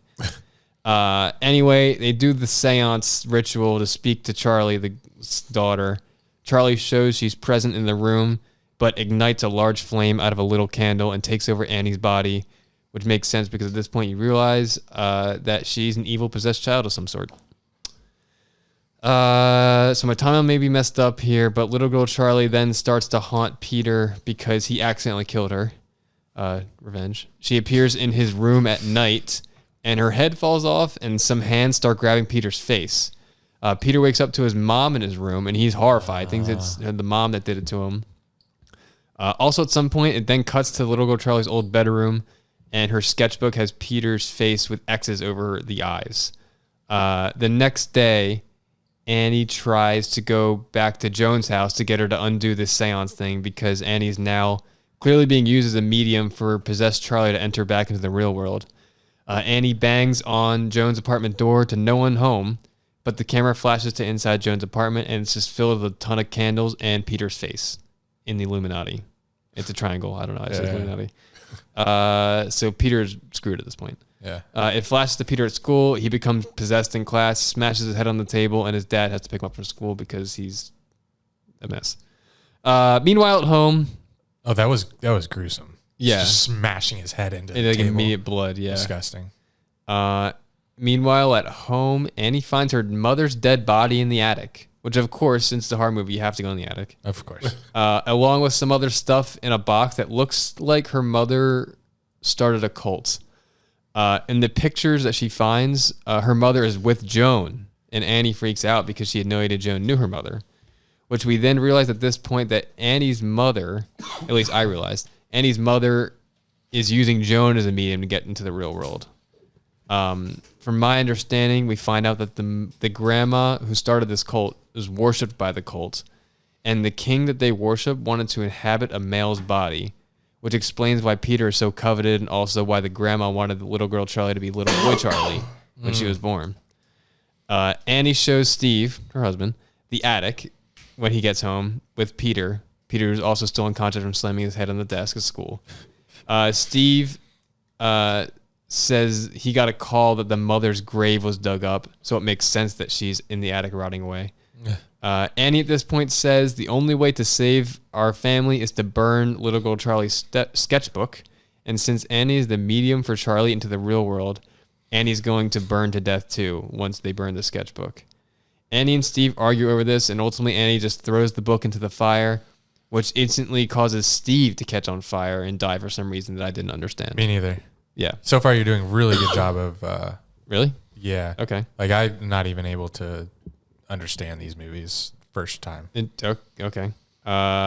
Next, Peter wakes up in the middle of the night, goes downstairs, sees Dad burned to death, turns around, and there's a naked person standing there. Oh, yes. Which is weird. He runs up the stairs and is chased by Annie, who is now clearly possessed by Charlie. Peter goes into the attic, of course, and there are more naked people up there. Annie is banging her head on the attic door, trying to get up there. Oh, my God. And I think eventually she does get up there and kills herself in a really weird way. She uses a rope, like flossing her throat to hang herself, or I don't know. Eventually, it made me think like that something like something with a decapitation, like they all have to be decapitated or something. That's what I felt like. Yeah, I don't know. She's like hanging and like flossing her neck like off her head. Right. It's wild. Disgusting too. Eventually, Peter jumps out of the attic window and gets knocked onto the ground. I think unconscious. Yeah, we see him get possessed with this like blue spirit thing while he's unconscious. He then walks into the treehouse where there's this cult meeting going on. Gets up there and people are all worshiping the head of little girl Charlie, I think. And in front of the people on their knees is, I think, Annie and the dead grandma both beheaded in the front of everyone. There's a bunch of naked people on their knees, hands and knees, worshiping this thing. And I know Peter at this point is very possessed or whatever, so he's not trying to fight against the cult, but I was wondering the whole time, like, can he just like kick these naked people on the ground? Like, are they alive? I don't know. At this moment, if I were in Peter's shoes, I would have fought them all, and I feel like I would have won. Anyway, Joan... Jack versus 8 naked dead people. I could have beaten them. Anyway, Joan is up there and crowns Peter as their new king. He's the male body that they now worship, and that's the end of the movie. My thoughts. And thoughts. Sorry, thoughts first, rating second. Go ahead. My rating's in here. Oh, yes. Overall, this probably isn't a bad movie. It feels like a typical horror movie, I think. ? Some stuff that happened just felt so unrealistic to me that I wasn't that attached to it. Yeah. However, I watched it with Mitchell, and I was not looking forward to watching it prior to this, but he pointed out afterward I wasn't bored during the movie, which is true. Thank you, I Mitchell. was pretty engaged. An issue was that I don't think I'm a fan of movies that make you think. I already struggle enough trying to follow and remember the plot that any additional thinking, figuring stuff out is just annoying for me. Throughout this movie, there were a bunch of symbols and weird words written throughout the house that I just didn't even bother with. They all flash too quickly, and then something else happens in the movie, and I just can't put it together fast enough.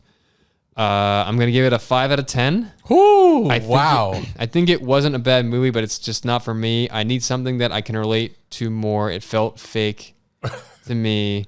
I've watched few horror films, but it felt very stereotypical what horror films should be. The house was old in the middle of nowhere and clearly haunted by something. Also, the lights were never on, of course, literally the whole movie. And the only thing that it needed was a doll, and it would have checked off all the boxes. The end.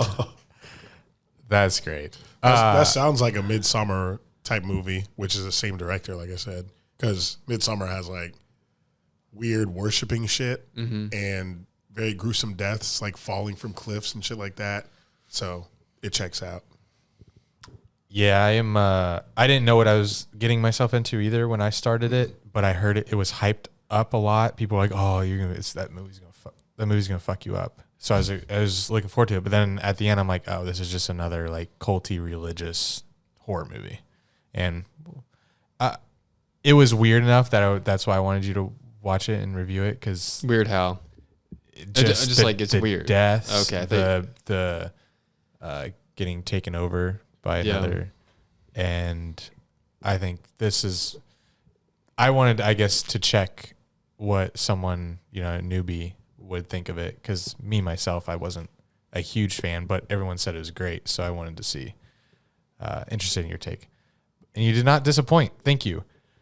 The next, you will not get an assignment for the next week. I'll give you a break, but do you have the movie ready? It's not a movie, and it would be book. It would be actually. Is it a book? It would be fantastic. Now that I think about it, to do this week. I'll tell you why. It's actually just a. Am I gonna hate this? This is gonna be so biased. It's a wrestling match. Oh man! It's one wrestling match at WrestleMania. I haven't narrowed it down to which one it would be yet. How long? They're like 20 minutes. Oh, really? Yeah. All right, I'm all for it. So you watch the promo and then you watch the match. I have a couple matches in mind, and the reason why this week would be great is because it's WrestleMania week. WrestleMania is this weekend. So if you did it and then did a review Monday, it'd be more topical. But I'll leave it up to you. Whether you can get to it or not, whatever. I still have to find out which one it will be. I think that would be great for our wrestling audience and for just people in general too. Should you ask the Squared Circle chat? I did, and I got some takes. Oh, yeah? Yeah. I haven't muted. But similarly to how I do it in the film chat, I ask their opinion and then go with my own. Yeah. So I don't know. I'm very biased and like to call the shots, I guess. Yeah. Makes sense. That was a great episode. It was. Jack, what'd you win on Prize Picks real quick? Oh, right. Still going, huh? Yeah, well, I had a big withdrawal. I'm glad. I'm happy for you. Is it in your Roth? It is.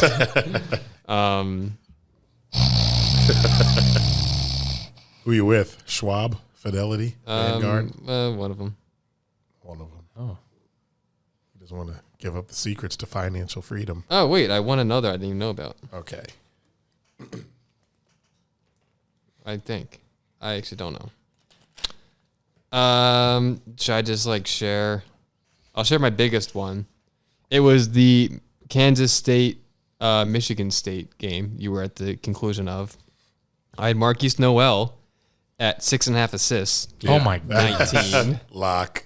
Keontae Johnson, probably their best player in Kansas State. Yeah. More than 16 points. And Joey Hauser of Michigan State, more than 14.5. And I won $100 off that. Nice. Must be nice. Must be. If you did 3 more players, you would have won a lot of money. Yeah, but they probably wouldn't have hit, so I'm glad I didn't. John L. Davis. Yeah. Caused me to not win an entry. Okay. We're not like the other teams. All of our guys can shoot. Yeah. He missed it by 2 points. I won another entry, a guy on San Diego State, Darian Trammell, I don't know which way. More than 9.5 points. And Baylor Shireman of Creighton, more than 11.5 points. They both hit. Only $30 on that. It was 10 for 30. I know you guys don't like that. Yeah, does nothing for me. So this weekend, I guess since Thursday, up 130 and then minus. Don't up 100, I guess. Nice. Prize Picks. If you want to play along for March Madness, you have 3 more games to do so. Use our code Dunn and Drew. Your promo fund, whatever you put in will be matched. I promise. Yeah. Who you liking? Nick Forrest, Bryan Greenlee, Nick Boyd? I don't know. I might take a lot of losses because it's going to be an ugly game. It's going to be defensive I would think as fuck. between San Diego State and FAU. I will say I cannot wait to watch now. Now that I've talked to him, that's going to be so weird and cool. Yeah. I'll be rooting really hard for them. And I'll be here for it. Yeah. That'll be fun. You have any ideas, Tepe? I ain't going there. Really? I'll watch it at home. Oh. Let's do a live stream like the Jags game, playoff game. Why? This doesn't as meaningful as wait, FAU Final Four versus Jags divisional championship game. Is that more even?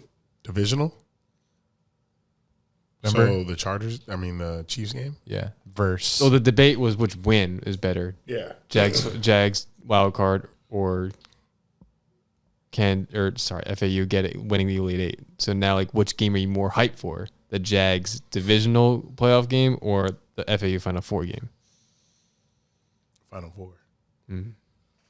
I won't be happy with Jags unless it's Super Bowl. What? Well, okay. Whoa, take that back. Oh yeah. Well, you'll be happy. In this scenario. Yeah. You won't take the Jags until it's Super Bowl. Jags unless it's Super Bowl. And I've sitting on it for a little bit. So you've been sitting on this? Yes. Get a hobby. I've come to this is my hobby. I've come to understand because this is once in a lifetime, literally. The Jags, while it seems once in a lifetime, we have Trevor Lawrence, Doug Peterson. There should be a thing. There's only 32 teams in the NFL. Uh-huh. Oh, okay. There's 400 in college basketball. So I get it. I get it now. My only so Eric said the Elite Eight game debate wasn't supposed to happen. The Elite Eight game had him more excited or happy. Did they say Elite Eight or did they say they both? Because it was a question on Twitter. Oh, well, regardless, this was your argument. Elite Eight win was better than the Jags win versus the Chargers, and I was he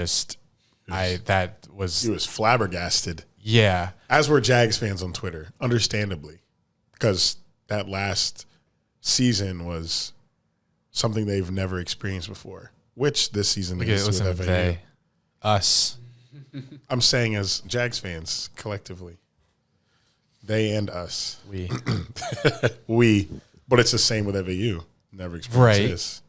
And this is way more rare. Okay, then I'll give you that. But what I was thinking was, and it may still be the case, but I would like to clarify, being in Madison Square Garden, that win, the ups and downs of it, I just can't see a world where that game in itself was more exciting than coming back 27-0 versus the Chargers, regardless of maybe you have to take that into account, but I just don't Something has to be taken into account to decide. Okay.